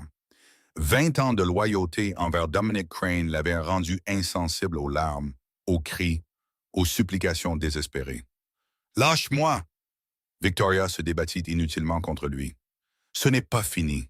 Tu le regretteras, Dominic. Tu regretteras le jour où tu m'as jeté. » Dominic ne répondit pas. Il se contenta de rester là, regardant Marcus la guider vers la porte. Son expression était de pierre. Sa posture était détendue. Il ressemblait à un homme regardant les ordures être sorties sur le trottoir. Sur le seuil, Victoria se retourna une dernière fois. Ses yeux croisèrent ceux de Dominic de l'autre côté de la pièce. La haine y flamboyait maintenant, pure, non diluée, venimeuse. L'amour qu'elle avait prétendu ressentir s'était évaporé comme un brouillard matinal, ne laissant derrière lui que la laide vérité de ce qu'elle était vraiment. Elle ouvrit la bouche pour dire quelque chose, une dernière malédiction, une menace d'adieu, mais les mots ne vinrent jamais, car Dominic s'était déjà détourné. Il marchait vers ses enfants, s'agenouillant pour les prendre dans ses bras, son attention entièrement concentrée sur les seules personnes dans la pièce qui comptaient. Victoria n'existait plus pour lui. Elle avait été effacée. Marcus la tira par la porte et hors de la maison. Le dernier son qu'elle émit fut un sanglot de rage étouffé qui résonna brièvement dans le hall avant que la lourde porte en chêne ne se referme derrière elle. Et c'est ainsi que Victoria Ashford disparut. Elle ne se retourna pas. Il n'y avait plus rien à regarder. La maison semblait différente maintenant. L'air lui-même paraissait plus léger, comme si un poids avait été soulevé des murs. Les ombres dans les coins ne contenaient plus de menaces. Le silence n'était plus le silence de la peur. C'était simplement le calme. Elena avait emmené les enfants à l'étage après que Victoria ait été escortée dehors, Lucas s'était accroché à sa main tout le long du chemin, refusant de la lâcher, même lorsqu'ils atteignirent la porte de sa chambre. Mia s'était endormie dans les bras d'Elena avant même d'arriver au deuxième étage, épuisée par les larmes, le traumatisme et le soulagement écrasant d'être en sécurité. Elena les avait bordés tous les deux dans le lit de Lucas, avait remonté les couvertures jusqu'à leur menton et s'était assise avec eux jusqu'à ce que leur respiration devienne lente et régulière. Ce n'est qu'alors qu'elle s'autorisa à partir. Maintenant, elle se tenait dans le salon, incertaine de la suite. Dominic était assis sur le canapé, la tête dans les mains. Il n'avait pas bougé depuis que les enfants étaient montés. Il n'avait pas parlé. Il était simplement assis là, les épaules voûtées, les doigts enfouis dans ses cheveux sombres, comme un homme portant le poids de chaque erreur qu'il avait jamais commise. Elena l'observait de l'autre côté de la pièce, ses mains tordant le tissu de sa robe simple. Elle ne savait pas si elle devait rester ou partir. Elle ne savait plus quelle était sa place, ni même si elle en avait une. La femme qui avait rendu sa vie misérable était partie. L'homme qui l'employait connaissait maintenant la vérité. Mais qu'est-ce que cela changeait vraiment? Elle était toujours l'employée. Il était toujours le patron. Certaines distances ne pouvaient être franchies. Quoi qu'il arrive, Elena fit un petit pas vers la porte. Peut-être valait-il mieux le laisser seul avec ses pensées. Peut-être devrait-elle retourner dans sa chambre et prétendre que demain serait juste un autre jour. Ne pars pas. La voix de Dominic l'arrêta à mi-chemin. Elle se retourna lentement. Il avait relevé la tête. Ses yeux croisèrent les siens à travers la pièce sombre. Et pour la première fois depuis qu'elle était venue travailler dans cette maison, il la regarda. Pas à travers elle, pas au-delà d'elle. Il la regarda, elle, comme si elle était une personne, comme si elle comptait. « S'il te plaît, dit-il doucement, reste. » Elena hésita, puis se dirigea vers le fauteuil en face de lui et s'assit sur le bord. Son dos était droit, ses mains étaient jointes sur ses genoux. La posture d'une servante attendant des instructions. Les vieilles habitudes avaient la vie dure. Dominic l'observa un long moment. Son visage était hagard. Des cernes sombres ombraient ses yeux. On aurait dit qu'il avait vieilli de 10 ans en l'espace d'une seule nuit. « Depuis combien de temps ?» demanda-t-il finalement, sa voix rauque comme du gravier. « Depuis combien de temps as-tu dû endurer ça seul ?» Le souffle d'Elena se coupa. Elle ne s'attendait pas à cette question. « Depuis qu'elle a emménagé, » répondit-elle doucement. « 6 mois à peu près. » Dominic ferma brièvement les yeux, comme s'il absorbait un coup physique. « 6 mois, répéta-t-il. Tu as regardé son tourmenter mes enfants pendant 6 mois. Tu t'es interposé entre eux et sa cruauté pendant 6 mois. » Il ouvrit les yeux. « Et tu ne m'as jamais dit un mot. » Les mains d'Elena se crispèrent sur ses genoux. « Je voulais, admit-elle, tellement de fois. Je voulais entrer dans votre bureau et tout vous dire, mais je... » Elle s'interrompit, luttant pour trouver des mots qui ne sonneraient pas comme des accusations. « Pourquoi ne l'as-tu pas fait ?» pressa doucement Dominic. Elena leva le menton. Quand elle parla, sa voix était ferme, mais il y avait un tremblement de vieille douleur sous la surface. « Qui suis-je pour vous, Monsieur Crane ?» Elle le regarda droit dans les yeux. « Je suis la gouvernante, l'employée. Je prépare les repas, je nettoie les sols et je lave le linge. Je suis invisible. » Elle déglutit difficilement. « Et elle était votre fiancée, la femme que vous avez choisie pour faire entrer dans votre maison, la femme avec qui vous partagiez votre lit. » Un triste sourire vacilla sur ses lèvres. « Si je vous avais dit ce que je voyais, qui auriez-vous cru? Ma parole contre la sienne. » La vérité de ses propos resta suspendue entre eux comme un mur. Dominic ne dit rien pendant un long moment. Sa mâchoire travaillait en silence, ses mains se crispant en poing sur ses genoux. Parce qu'elle avait raison. Il y a 6 mois, si Elena était venue le voir avec des accusations contre Victoria, il l'aurait renvoyée. Il aurait supposé de la jalousie, un malentendu, ou simplement les plaintes d'une servante qui n'aimait pas le choix de partenaire de son employeur. Il aurait cru les larmes de Victoria plutôt que la vérité d'Elena. Et Victoria le savait. C'est pourquoi elle avait été si audacieuse, si confiante, si certaine qu'elle pouvait tourmenter les enfants et piéger la gouvernante sans conséquence. Parce que dans cette maison, certaines voix comptaient certaines voix comptaient plus que d'autres. Jusqu'à maintenant, Dominic se leva lentement. Il traversa l'espace entre eux, non pas avec la démarche autoritaire d'un patron s'approchant d'un employé, mais avec les pas incertains d'un homme s'approchant de quelqu'un à qui il avait fait du tort. Il s'arrêta devant la chaise d'Helena et la regarda. Elle leva les yeux vers lui, et à ce moment-là, quelque chose changea. Une barrière invisible se fissura. Un mur tacite commença à s'effriter. « Tu n'es pas invisible », dit doucement Dominic. « Pas pour moi. Plus maintenant. » Les yeux d'Helena brillèrent, mais elle ne détourna pas le regard. Et Dominic Crane, pour la première fois depuis plus longtemps qu'il ne pouvait s'en souvenir, ne sut pas quoi dire ensuite. « Je suis désolé. » 3 mots. Des mots simples, des mots courants. Des mots que les gens lançaient négligemment tous les jours, ne signifiant souvent rien du tout. Mais de la bouche de Dominic Crane, l'homme qui avait bâti un empire en ne montrant jamais de faiblesse, en n'admettant jamais ses torts, en ne s'inclinant jamais devant personne, ces 3 mots portaient le poids des montagnes. Helena le dévisagea. Elle avait entendu Dominic donner des ordres qui changeaient le destin de centaines de personnes. Elle l'avait entendu négocier des contrats valant des millions sans un tremblement dans la voix.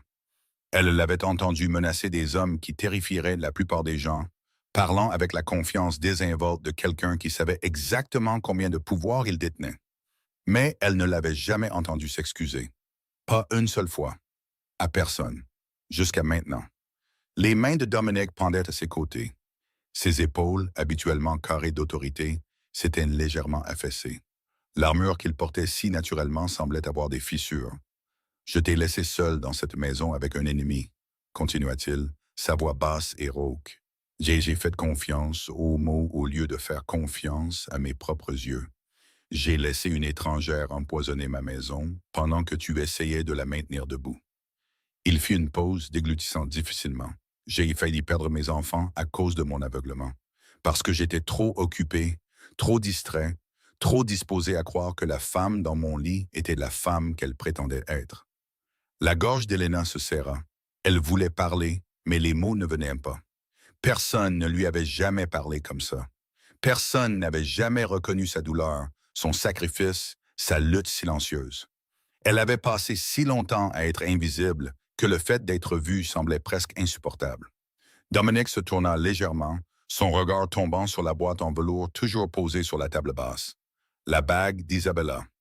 Le diamant capta la lumière de la lampe et scintilla doucement, comme une étoile qui refusait de s'éteindre. « Isabella me détesterait pour ça, » dit-il doucement, « si elle savait ce qui s'est passé sous ce toit, si elle savait ce que nos enfants ont enduré pendant mon absence. » Sa voix se brisa sur le dernier mot, juste légèrement, juste assez pour montrer que sous l'extérieur de pierre, quelque chose d'humain subsistait encore. Elle m'a fait confiance pour les protéger, et j'ai échoué. Helena se leva de sa chaise. Elle ne savait pas qui l'avait poussée à bouger. Elle savait seulement qu'elle ne pouvait pas rester assise là et regarder cet homme puissant et intouchable, s'effondrer devant elle sans rien faire. « Non, » dit-elle doucement. Dominic la regarda, surpris par la fermeté de sa voix. « Isabella ne vous détesterait pas, » continua Helena. « Elle serait fière. » Dominic secoua la tête. « Fière de quoi? J'ai laissé un monstre entrer dans notre maison. Vous êtes revenu. » Helena fit un pas de plus. « Vous auriez pu prendre cet avion, vous auriez pu croire les mensonges de Victoria. Vous auriez pu la laisser me détruire et ne jamais connaître la vérité. » Sa voix se renforça. « Mais vous ne l'avez pas fait. Quelque chose vous a dit de rester. Quelque chose vous a dit de regarder. Et quand vous avez vu ce qui se passait, vous n'avez pas hésité. Vous avez protégé vos enfants. Vous m'avez protégé. » Elle désigna la boîte en velours. « Cette bague appartenait à une femme qui vous aimait. Une femme qui vous a choisi. Pensez-vous vraiment qu'elle serait déçue que vous ayez fait une erreur? Ou serait-elle reconnaissante que vous ayez trouvé le courage de la réparer? » Dominic la fixa. Personne ne lui parlait de cette façon. Personne ne remettait en question son autocondamnation. Personne ne lui offrait de grâce alors qu'il se noyait dans la culpabilité. Mais voilà cette femme discrète et invisible qu'il avait négligée pendant des années, se tenant devant lui et refusant de le laisser se détruire. Un long silence s'étira entre eux. La maison craqua doucement autour d'eux. Quelque part à l'étage, l'un des enfants murmura dans son sommeil. Dehors, le vent chuchotait à travers les arbres. Finalement, Dominic parla. Tu vois des choses, dit-il lentement, des choses que les autres manquent. Tu comprends des choses que la plupart des gens ne prennent jamais la peine de remarquer. Elena baissa les yeux. Je fais juste attention. Non. Dominic secoua la tête. C'est plus que ça. Tu te soucies des autres, même quand personne ne te le demande, même quand ça te coûte tout. Il prit une inspiration. Isabella était comme ça. Elle voyait les gens, les voyait vraiment. Elle donnait à chacun l'impression de compter, même quand le monde leur disait le contraire. Ses yeux croisèrent dans ceux d'Elena. Je pense qu'elle t'aurait beaucoup aimé. La vision d'Elena se brouilla. Elle cligna rapidement des yeux, retenant les larmes qui menaçaient de couler. Merci, murmura-t-elle. Cela signifie plus que vous ne le pensez. Dominic se redressa lentement. Une partie du poids sembla se soulever de ses épaules. Pas tout, peut-être même pas la majeure partie, mais assez. Assez pour le laisser respirer. Assez pour le laisser penser à demain au lieu de se noyer dans hier. Je veux que tu restes, dit-il. Helena se tendit. Monsieur Crane, je ne m'attends pas à... Pas parce que je te l'ordonne. Il la coupa doucement. Pas parce que c'est ton travail. Pas parce que je te paye. Il la regarda avec une expression qu'elle n'avait jamais vue auparavant. Quelque chose de doux, quelque chose de presque vulnérable. Les enfants ont besoin de toi, dit-il doucement. Ils t'aiment. Tu as été leur encre à travers tout ça. Il fit une pause. Et je pense que peut-être cette maison a besoin de toi aussi. Le souffle d'Helena se coupa. Elle était arrivée dans ce manoir il y a 2 ans avec rien d'autre qu'une valise usée et un besoin désespéré de travail. Elle s'attendait à être invisible. Elle s'attendait à servir, nettoyer et disparaître à l'arrière-plan de la vie des autres. Elle ne s'était jamais attendue à compter. Mais en se tenant là maintenant, dans le calme après la tempête, elle réalisa que quelque part en chemin, sans le vouloir, sans rien demander, elle était devenue partie de quelque chose de plus grand qu'elle-même. Elle était devenue partie d'une famille. D'accord, dit-elle doucement, je resterai. Dominic hocha la tête une fois, et pour la première fois cette nuit-là, quelque chose comme la paix s'installa sur le domaine Crane. Personne ne dormit cette nuit-là. Pas vraiment. Pas le sommeil profond et paisible des gens qui se sentent en sécurité dans leur lit. Trop de choses s'étaient passées. Trop de blessures avaient été ouvertes. Trop de vérités avaient été traînées à la lumière. Les enfants s'étaient réveillés peu après minuit, criant à cause de cauchemars qui les poursuivaient même dans leur sommeil. Helena était allée les voir immédiatement, les prenant dans ses bras, murmurant de douces paroles rassurantes dans leurs cheveux. Mais ils refusèrent de retourner dans leur chambre. « S'il te plaît, » avait supplié Lucas, sa voix petite et brisée. « On peut rester avec toi juste pour cette nuit? » Helena avait regardé Dominic incertaine. Il était leur père. C'était sa décision. Dominic avait simplement hoché la tête. Ils se sont retrouvés dans la salle familiale, un espace qui avait été rarement utilisé depuis la mort d'Isabella. Le grand canapé d'angle était doux et profond, couvert de couvertures qui sentaient encore légèrement l'adoucissant à la lavande sur lequel Isabella avait toujours insisté. Helena était assise au centre, le dos contre les coussins. Mia était blottie contre son côté gauche, ses petits doigts agrippant la manche d'Helena même dans son sommeil. Lucas était pressé contre son côté droit, sa tête sur son épaule, essayant si fort d'être courageux, même si son corps tremblait d'épuisement. Les bras d'Helena les enveloppaient tous les deux, les tenant près d'elle, les ancrant à quelque chose de réel, de chaleureux et de sûr. Dominic était assis dans le fauteuil en face d'eux. Il ne parlait pas.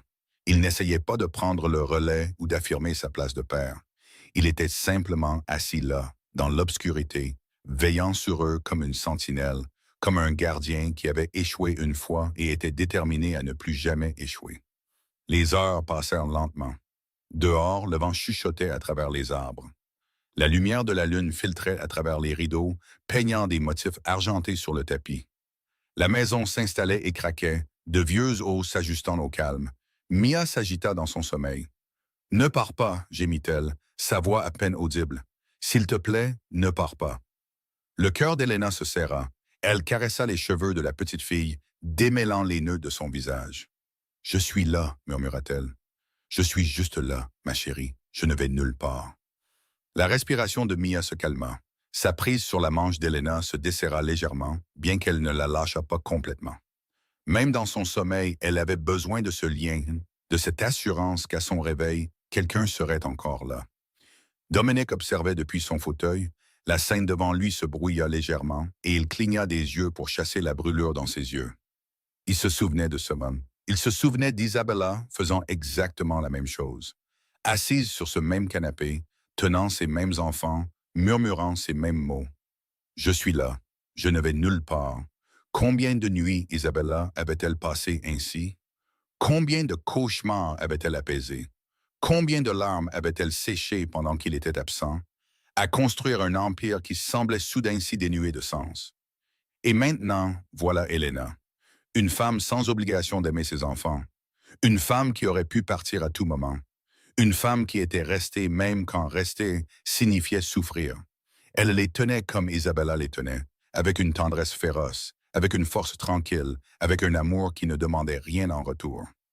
Vers 2 heures du matin, les yeux de Lucas s'ouvrirent. Il cligna des yeux dans l'obscurité, désorienté, puis vit son père assis en face de lui. Pendant un long moment, père et fils se regardèrent simplement. « Papa !» La voix de Lucas était rauque de sommeil. « Tu es encore là ?» Dominic se pencha légèrement en avant. « Je suis là. »« Tu n'es pas fatigué ?»« Un peu. » Lucas digéra cela, son jeune esprit travaillant sur les implications. « Pourquoi tu ne dors pas ?» Dominic resta silencieux un moment. Quand il parla, sa voix était plus douce que Lucas ne l'avait jamais entendue. « Je veille sur vous, dit-il simplement. Je m'assure que vous êtes en sécurité. » Lucas réfléchit à cela, ses yeux se posant sur Elena, qui les tenait toujours, lui et Mia, sa poitrine se soulevant et s'abaissant au rythme de respiration lente et régulière. Comme le fait Elena. La question frappa Dominic comme un coup de poing à la poitrine. Comme le fait Elena. Parce qu'Elena avait été celle qui veillait sur eux. Elena avait été celle qui restait debout tard, qui vérifiait s'ils allaient bien, qui s'assurait qu'ils se sentaient en sécurité quand le monde semblait sombre et dangereux. Elena avait fait son travail. Oui, dit doucement Dominic, comme le fait Elena. Lucas hocha lentement la tête, comme si cette réponse satisfaisait quelque chose de profond en lui. Puis ses yeux commencèrent à se fermer à nouveau. « Papa, oui, je suis content que tu sois revenu. » Les mots étaient simples, les mots d'un enfant fatigué. Mais ils portaient plus de poids que n'importe quel contrat commercial, n'importe quelle alliance, n'importe quelle somme d'argent ne pourrait jamais emporter. La gorge de Dominic se serra. « Moi aussi, mon fils. Moi aussi. » Les yeux de Lucas se fermèrent. En quelques instants, sa respiration avait retrouvé le rythme du sommeil. La nuit s'étira. Dominic ne bougea pas de son fauteuil. Il veilla sur eux, tous les trois, alors que les heures avançaient vers l'aube. Il regarda Elena tenir ses enfants avec le soin d'une mère. Il regarda Lucas et Mia dormir paisiblement pour la première fois depuis des mois. Et quelque part dans l'obscurité silencieuse, quelque chose en lui commença à guérir. Pas complètement, pas encore. Certaines blessures prenaient des années à se refermer. Mais les premières pointes de suture avaient été posées. Lorsque les premières lueurs de l'aube se glissèrent à travers les fenêtres, peignant la pièce de nuances de rose et d'or, ils étaient tous les quatre encore là. Ensemble. Une famille brisée, meurtrie, mais toujours debout. Et pour la première fois depuis plus longtemps que Dominic ne pouvait s'en souvenir, cela semblait suffisant. 3 jours passèrent, le manoir recommença lentement à respirer. Le rire revint dans les couloirs, timide au début, puis de plus en plus fort. Lucas et Mia souriaient plus facilement maintenant. Ils couraient dans les pièces sans sursauter aux ombres. Ils appelaient Elena sans craindre que quelqu'un ne les punisse pour cela. Dominic rentrait plus tôt chaque soir. Il dînait avec ses enfants. Il lisait des histoires pour s'endormir. Il faisait les choses qu'il aurait dû faire depuis le début, les choses qu'il avait laissées échapper dans la poursuite du pouvoir et du profit. Pour la première fois depuis des mois, le domaine Crane ressemblait à un foyer. Mais la paix dans le monde de Dominic était toujours temporaire. Marcus apparut dans l'embrasure de la porte du bureau de Dominic le 3e après-midi. Son visage était tendu. Sa mâchoire était serrée. Il se déplaçait avec la délibération prudente d'un homme porteur de mauvaises nouvelles. Le genre de nouvelles qui ne pouvaient être adoucies ou retardées. Dominic leva les yeux des documents étalés sur son bureau. Un seul regard à Marcus lui dit tout ce qu'il avait besoin de savoir. Que s'est-il passé? Marcus entra et ferma la porte derrière lui. Vincent Ashford, dit-il, le père de Victoria, il n'est pas content. Dominic se pencha en arrière dans son fauteuil, son expression se durcissant. Il a reçu la vidéo. Oui. Marcus hésita, choisissant ses prochains mots avec soin. Il l'a regardé en entier, et puis il m'a appelé. Et la mâchoire de Marcus se serra davantage. Il dit que sa fille a été manipulée, trompée. Il prétend que Victoria n'aurait jamais fait ces choses de son propre chef. Les sourcils de Dominic se haussèrent légèrement. Vraiment? Il a une théorie. La voix de Marcus baissa. Il croit qu'Elena est responsable, qu'elle vous a séduit, qu'elle vous a délibérément monté contre Victoria pour prendre sa place. Le silence qui suivit fut absolu. Dominic resta parfaitement immobile, mais quelque chose de dangereux vacilla derrière ses yeux. Un feu froid qui brûlait sans fumée. Il blâme Elena, dit lentement Dominic, pour les crimes de sa fille. Pire que ça. Marcus plongea la main dans sa veste et en retira une enveloppe de couleur crème. Du papier épais, cher, le genre utilisé pour la correspondance formelle entre hommes puissants. Il la posa sur le bureau devant Dominic. Il a envoyé ça il y a 1 heure. C'est un ultimatum. Dominic prit l'enveloppe. Il ne l'ouvrit pas immédiatement. Il la tint simplement, sentant son poids, étudiant l'écriture élégante de son nom sur le devant. L'écriture de Vincent Ashford. Précise, contrôlée, la calligraphie d'un homme qui croyait encore détenir le pouvoir dans cette situation. Finalement, Dominic brisa le sceau et déplia la lettre à l'intérieur. Ses yeux parcoururent les mots.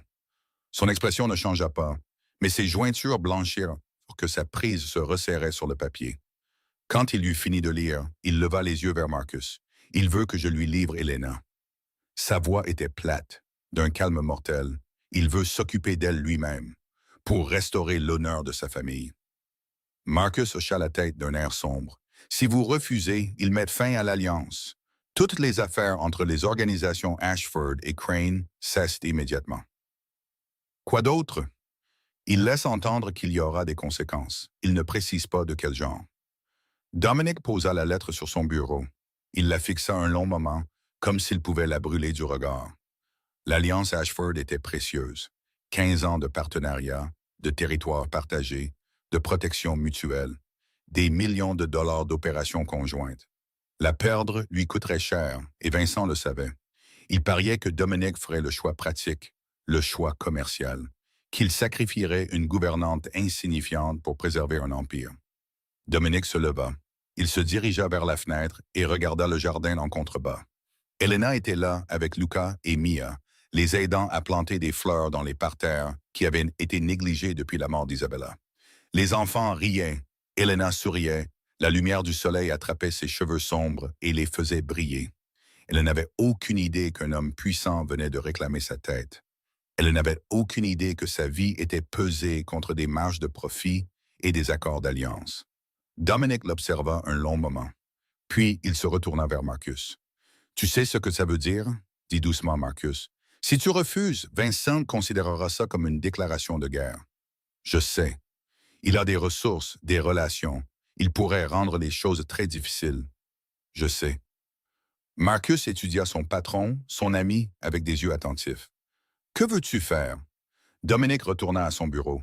Il prit la lettre, le papier cher se froissant légèrement dans sa main.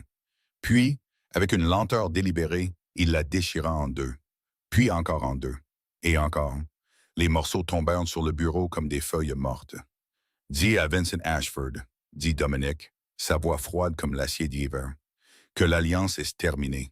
Dis-lui que s'il menace à nouveau quiconque est sous ma protection, je considérerai cela comme un acte de guerre contre moi personnellement. » Il leva les yeux vers Marcus et ses yeux étaient ceux d'un homme qui s'était frayé un chemin jusqu'au sommet d'un monde brutal et avait l'intention d'y rester. « Et dis-lui qu'Elena Martinez n'est pas une monnaie d'échange. Elle fait partie de la famille. Et je protège ma famille. » Marcus hocha la tête une fois, un fantôme de satisfaction traversant son visage buriné. « Je livrerai le message moi-même. » Il se tourna et quitta le bureau. Dominique resta seul dans le silence, regardant les morceaux de papier déchirés éparpillés sur son bureau. Le choix avait été facile. Plus facile que de respirer. On frappa à la porte d'Elena 1 heure plus tard.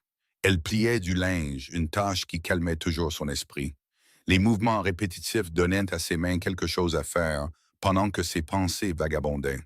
Les enfants faisaient la sieste, épuisés par leur matinée dans le jardin, et la maison s'était installée dans le calme de l'après-midi. Elena, la voix de Marcus à travers la porte.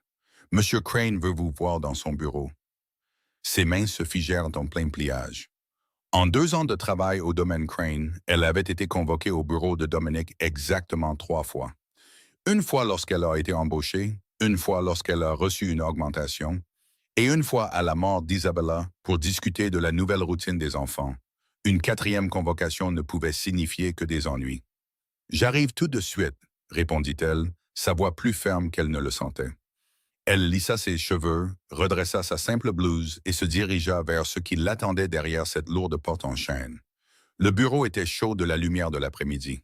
Dominique se tenait près de la fenêtre quand elle entra, le dos à la porte, sa silhouette sombre se découpant sur la lueur dorée. Il ne se retourna pas immédiatement. « Fermez la porte, dit-il doucement. « S'il vous plaît. » Elena obéit, son cœur martelant ses côtes. Puis Dominique se retourna. Son visage était sérieux, mais pas en colère. Ses yeux contenaient quelque chose qu'elle ne pouvait pas tout à fait identifier. De l'inquiétude peut-être, ou de la détermination. « Asseyez-vous, dit-il, et sa voix était plus douce qu'elle ne l'avait jamais entendue. Douce, presque comme s'il était sur le point de lui annoncer une nouvelle qui pourrait la briser. Elena s'assit dans le fauteuil en cuir en face de son bureau. Ses mains reposaient sur ses cuisses, les doigts entrelacés pour les empêcher de trembler. Dominique ne s'assit pas derrière son bureau. Au lieu de cela, il tira une chaise et s'assit en face d'elle, assez près pour que leurs genoux se touchent presque, assez près pour qu'elle puisse voir les fines lignes de fatigue autour de ses yeux. « Je dois vous dire quelque chose, dit-il, et j'ai besoin que vous entendiez tout avant de répondre. » Elena hocha la tête, ne faisant pas confiance à sa voix. Dominique prit une inspiration. Le père de Victoria, Vincent Ashford, a pris contact. Il n'est pas content de ce qui est arrivé à sa fille. Il est encore moins content de la vidéo que je lui ai envoyée. Il fit une pause, observant son visage. Il croit que Victoria a été manipulée, que quelqu'un m'a délibérément monté contre elle. L'estomac d'Elena se noua. « Il pense que je... »« Il vous blâme, » confirma Dominique. « Il prétend que vous m'avez séduit, que vous avez orchestré la chute de Victoria pour prendre sa place. » Le sang quitta le visage d'Elena. Ses mains se crispèrent sur ses genoux jusqu'à ce que ses jointures blanchissent. « C'est insensé, » murmura-t-elle. « Je n'ai jamais, je ne ferai jamais. Je sais. » La voix de Dominique était ferme. « Je sais exactement ce qui s'est passé dans cette maison, et rien de tout cela n'était de votre fait. » Il se pencha légèrement en avant. Mais Vincent ne se soucie pas de la vérité. Il se soucie de l'honneur, de la réputation. Sa fille a été humiliée et il a besoin de quelqu'un à blâmer. Elena déglutit difficilement. Que veut-il? La mâchoire de Dominique se serra. Il m'a envoyé un ultimatum. Soit je vous livre à lui, le laissant s'occuper de vous comme il l'entend, ou l'alliance entre nos familles prend fin de manière permanente. Behind, les mots restèrent en suspens dans l'air comme une condamnation à mort. Elena resta assise, figée, digérant ce qu'elle venait d'entendre. Un homme puissant voulait sa tête. Sa sécurité était mise en balance avec des accords commerciaux et des jeux de pouvoir. Sa vie était une monnaie d'échange dans un jeu auquel elle n'avait jamais demandé de participer. Et la seule chose qui se tenait entre elle et la vengeance de Vincent Ashford était l'homme assis en face d'elle. Elena se leva brusquement de sa chaise. « Je partirai, » dit-elle, sa voix se brisant malgré ses efforts pour la garder stable. « Ce soir, je ferai mes valises et je disparaîtrai. Vous pourrez lui dire que je me suis enfui. Vous n'avez pas à perdre votre alliance à cause de moi. » Elena, je suis sérieuse. Elle recula vers la porte, les yeux brillants. J'ai causé assez de problèmes à cette famille. Je ne vous laisserai pas sacrifier tout ce que vous avez construit pour une gouvernante. Elena. Dominique se leva, sa voix coupant court à sa panique. Arrêtez. Elle se figea, une main sur la poignée de la porte. Dominique traversa l'espace entre eux en 3 longues enjambées. Il s'arrêta juste devant elle, assez près pour qu'elle doive pencher la tête en arrière pour croiser son regard. Vous n'allez nulle part, dit-il doucement. Vous me comprenez? Nulle part. Mais l'alliance, je l'ai déjà terminée. Elena le fixa. Quoi? Dès que j'ai lu sa lettre, je l'ai déchirée. L'alliance est terminée. J'ai dit à Vincent que s'il menace à nouveau quiconque est sous ma protection, je considérerai cela comme un acte de guerre. La bouche d'Elena s'ouvrit, mais aucun mot ne sortit. J'ai laissé quelqu'un menacer ma famille une fois, continua Dominique, sa voix basse et intense. J'ai laissé Victoria entrer dans cette maison et terroriser les gens que j'aime. Je ne referai pas cette erreur. Jamais. Mais je ne suis pas votre famille. Les mots sortirent à peine plus fort qu'un souffle. Je suis juste... Vous êtes juste quoi? Les yeux de Dominique se fixèrent sur les siens. La femme qui a tenu mes enfants quand ils avaient peur, la femme qui leur a donné les biscuits que leur mère faisait, la femme qui s'est interposée entre eux et la cruauté jour après jour sans rien demander en retour. Sa voix s'adoucit. Que pensez-vous que Lucas et Mia diraient si je vous laissais partir? Que pensez-vous qu'ils ressentiraient si j'échangeais votre sécurité contre un accord commercial? Elena ne put répondre. Les larmes qu'elle avait combattues finirent par couler, glissant silencieusement sur ses joues. « Et que pensez-vous que je ressens? » demanda doucement Dominique. « Croyez-vous vraiment que je pourrais vous livrer à un homme qui veut vous faire du mal, après tout ce que vous avez fait pour cette famille? » Elena secoua lentement la tête, incapable de parler. Dominique tendit la main et essuya doucement une larme de sa joue avec son pouce. Le contact fut bref, prudent, presque révérencieux. « Vous faites partie de la famille, Elena. Peut-être pas par le sang, peut-être pas par la loi, mais par toutes les mesures qui comptent vraiment. » Il recula, lui laissant de l'espace pour respirer. « Vous restez, et quiconque essaiera de vous faire du mal devra d'abord passer par moi. » Elena se tenait dans l'embrasure de la porte, des larmes coulant sur son visage, son cœur battant si fort qu'elle le sentait dans sa gorge. Personne ne l'avait jamais protégée auparavant. Personne ne s'était jamais interposé entre elle et le danger en disant « Tu comptes ». Jusqu'à maintenant. Une semaine passa. 7 jours de normalité prudente. 7 jours à prétendre que le danger était passé. Mais Elena savait mieux. Elle avait grandi dans des quartiers où les menaces se matérialisaient toujours, où les avertissements n'étaient jamais des bluffs. Alors elle observait, elle attendait, elle gardait les yeux ouverts. Et le 7e jour, sa vigilance porta ses fruits. La sortie de l'école avait été routinière. Lucas sortit le premier des portes, parlant déjà de son projet de science. Mia suivit, tenant un dessin au crayon de leur maison avec 4 bonnes chums allumettes devant. « C'est toi, moi, Lucas et papa, Diam, » dit-elle fièrement. Elena sourit et leur prit la main, bavardant sur leur journée, donnant toute l'apparence d'une femme sans souci. Mais ses yeux ne cessaient de bouger. C'est ainsi qu'elle repéra la berline noire garée au coin de la rue. Vitres teintées, moteur en marche, une silhouette au volant, tournée dans leur direction, observant. Le sang d'Elena se glaça, mais elle ne paniqua pas. Elle continua de marcher au même rythme régulier, garda sa voix légère en guidant les enfants dans sa voiture. « Attachez vos ceintures, les petits. » Elle verrouilla toutes les portes et s'engagea dans la circulation. La berline suivit, gardant ses distances, mais la suivant. Elena rentra chez elle par un autre itinéraire, plus long, plus compliqué. La berline la suivit pendant 3 virages, puis se laissa distancer.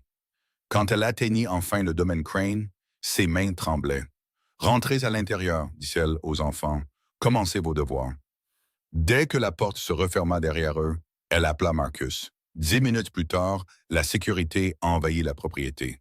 Des hommes en costume sombre vérifièrent chaque recoin, scannèrent chaque rue. Marcus arriva en 20 minutes, le visage sombre. « Les hommes d'Ashford, dit-il, ils testent nos défenses. » La berline noire ne revint pas, mais Elena savait qu'elle le ferait. Dominic arriva à la maison à 6 heures, plus tôt que jamais. Elena était dans la cuisine quand il apparut dans l'embrasure de la porte, la cravate desserrée, la mâchoire serrée. Marcus m'a dit. Elle continua de remuer la sauce. « Je vais bien, les enfants vont bien. » Elena. Elle se retourna. Dominic traversa la cuisine et s'arrêta devant elle. « Est-ce que ça va? » Elle hocha la tête. Mais quand elle attrapa son verre d'eau, Ses doigts tremblèrent si fort que de l'eau déborda. Dominic lui prit doucement le verre des mains et le posa. « Tu n'as plus à être forte toute seule, dit-il doucement.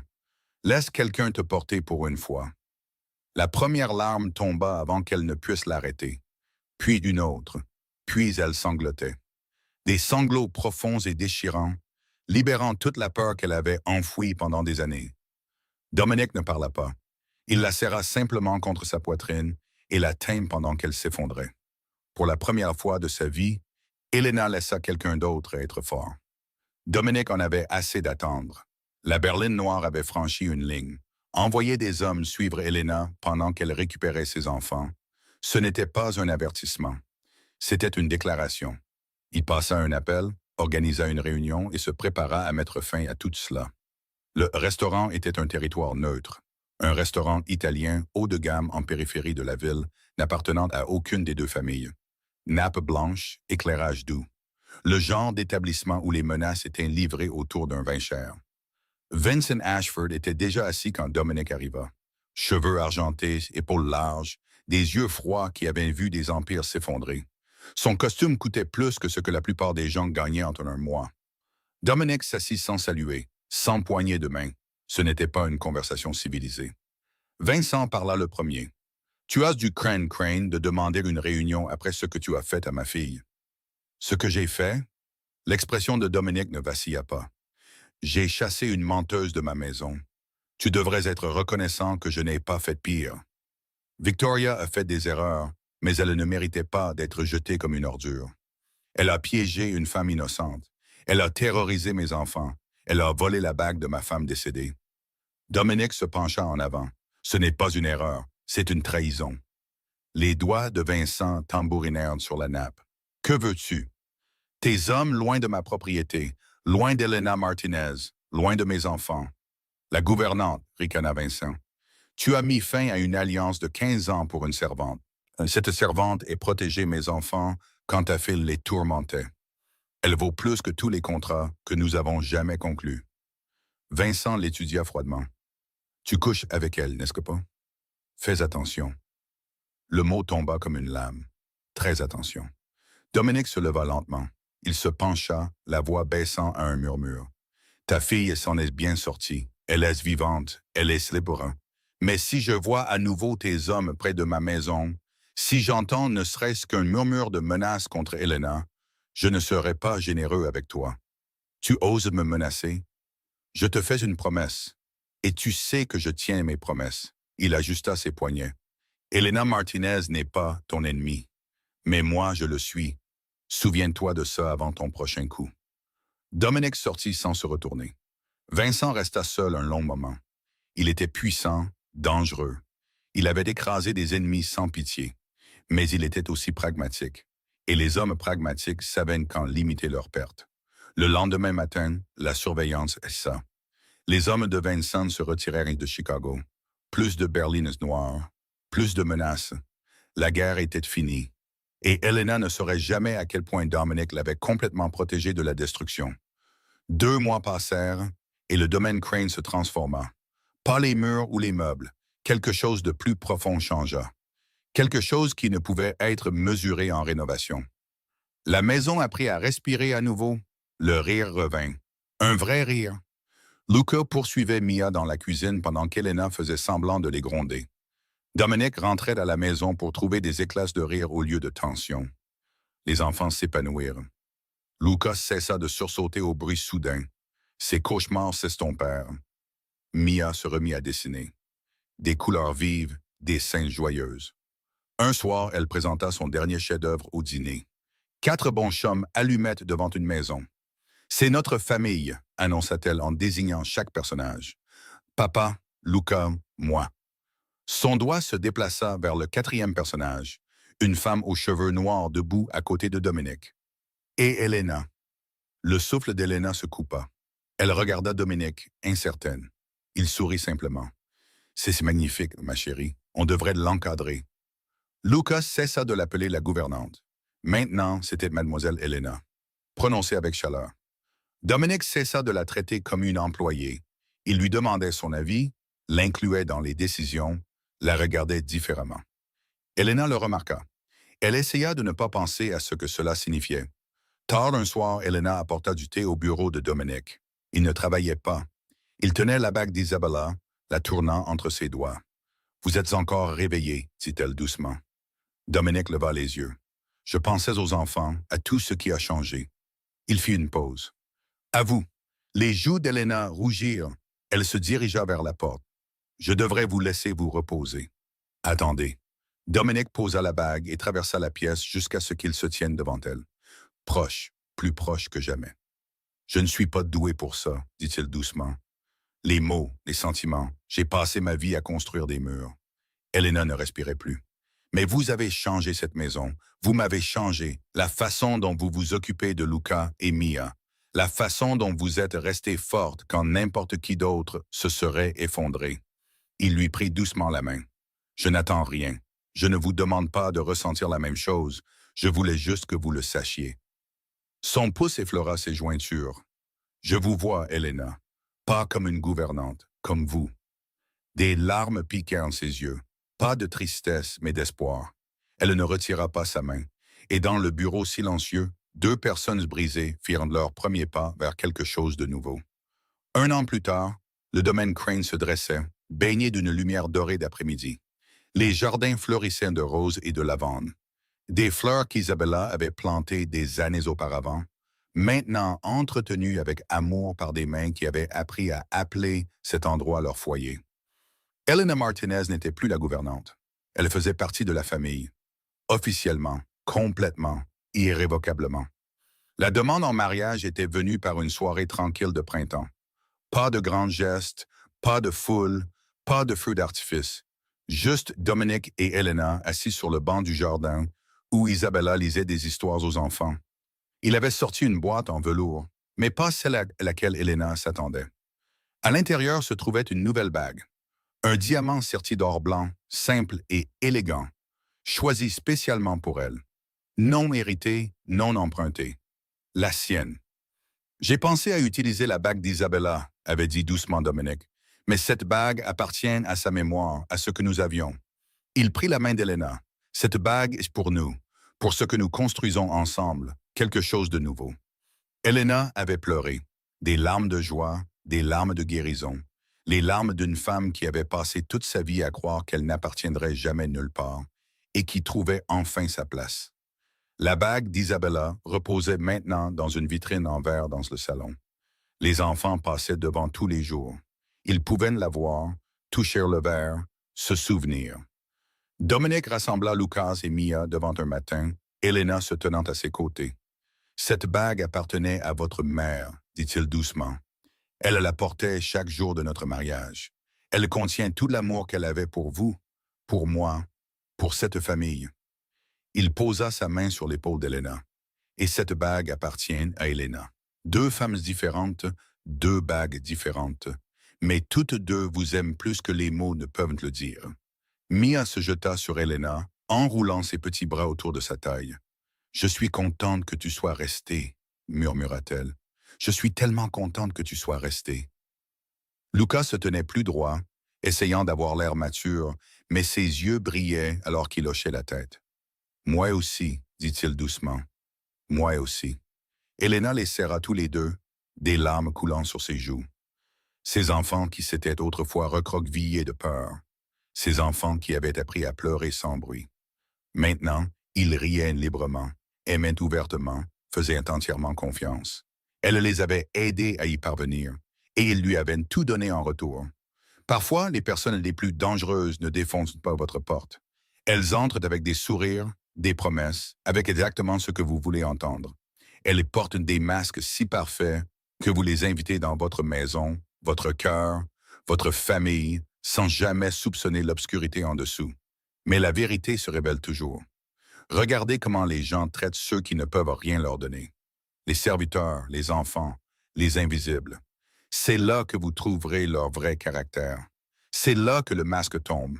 Et quand vous trouvez quelqu'un qui fait preuve de gentillesse sans attente, qui protège sans reconnaissance, qui aime sans condition, accrochez-vous à cette personne. Elle est plus rare que les diamants, plus précieuse que l'or. Ce sont ces personnes qui transforment les maisons en foyers. Elena se tenait près de la fenêtre, regardant Lucas et Mia jouer dans le jardin. Ils chassaient les papillons, leur rire flottant à travers la vitre ouverte comme de la musique. Le soleil peignait tout en or, et pendant un instant, le monde sembla absolument parfait. Elle sentit la présence de Dominic avant de l'entendre, la chaleur de son corps derrière elle, le poids doux de sa main sur son épaule. « À quoi penses-tu » demanda-t-il doucement.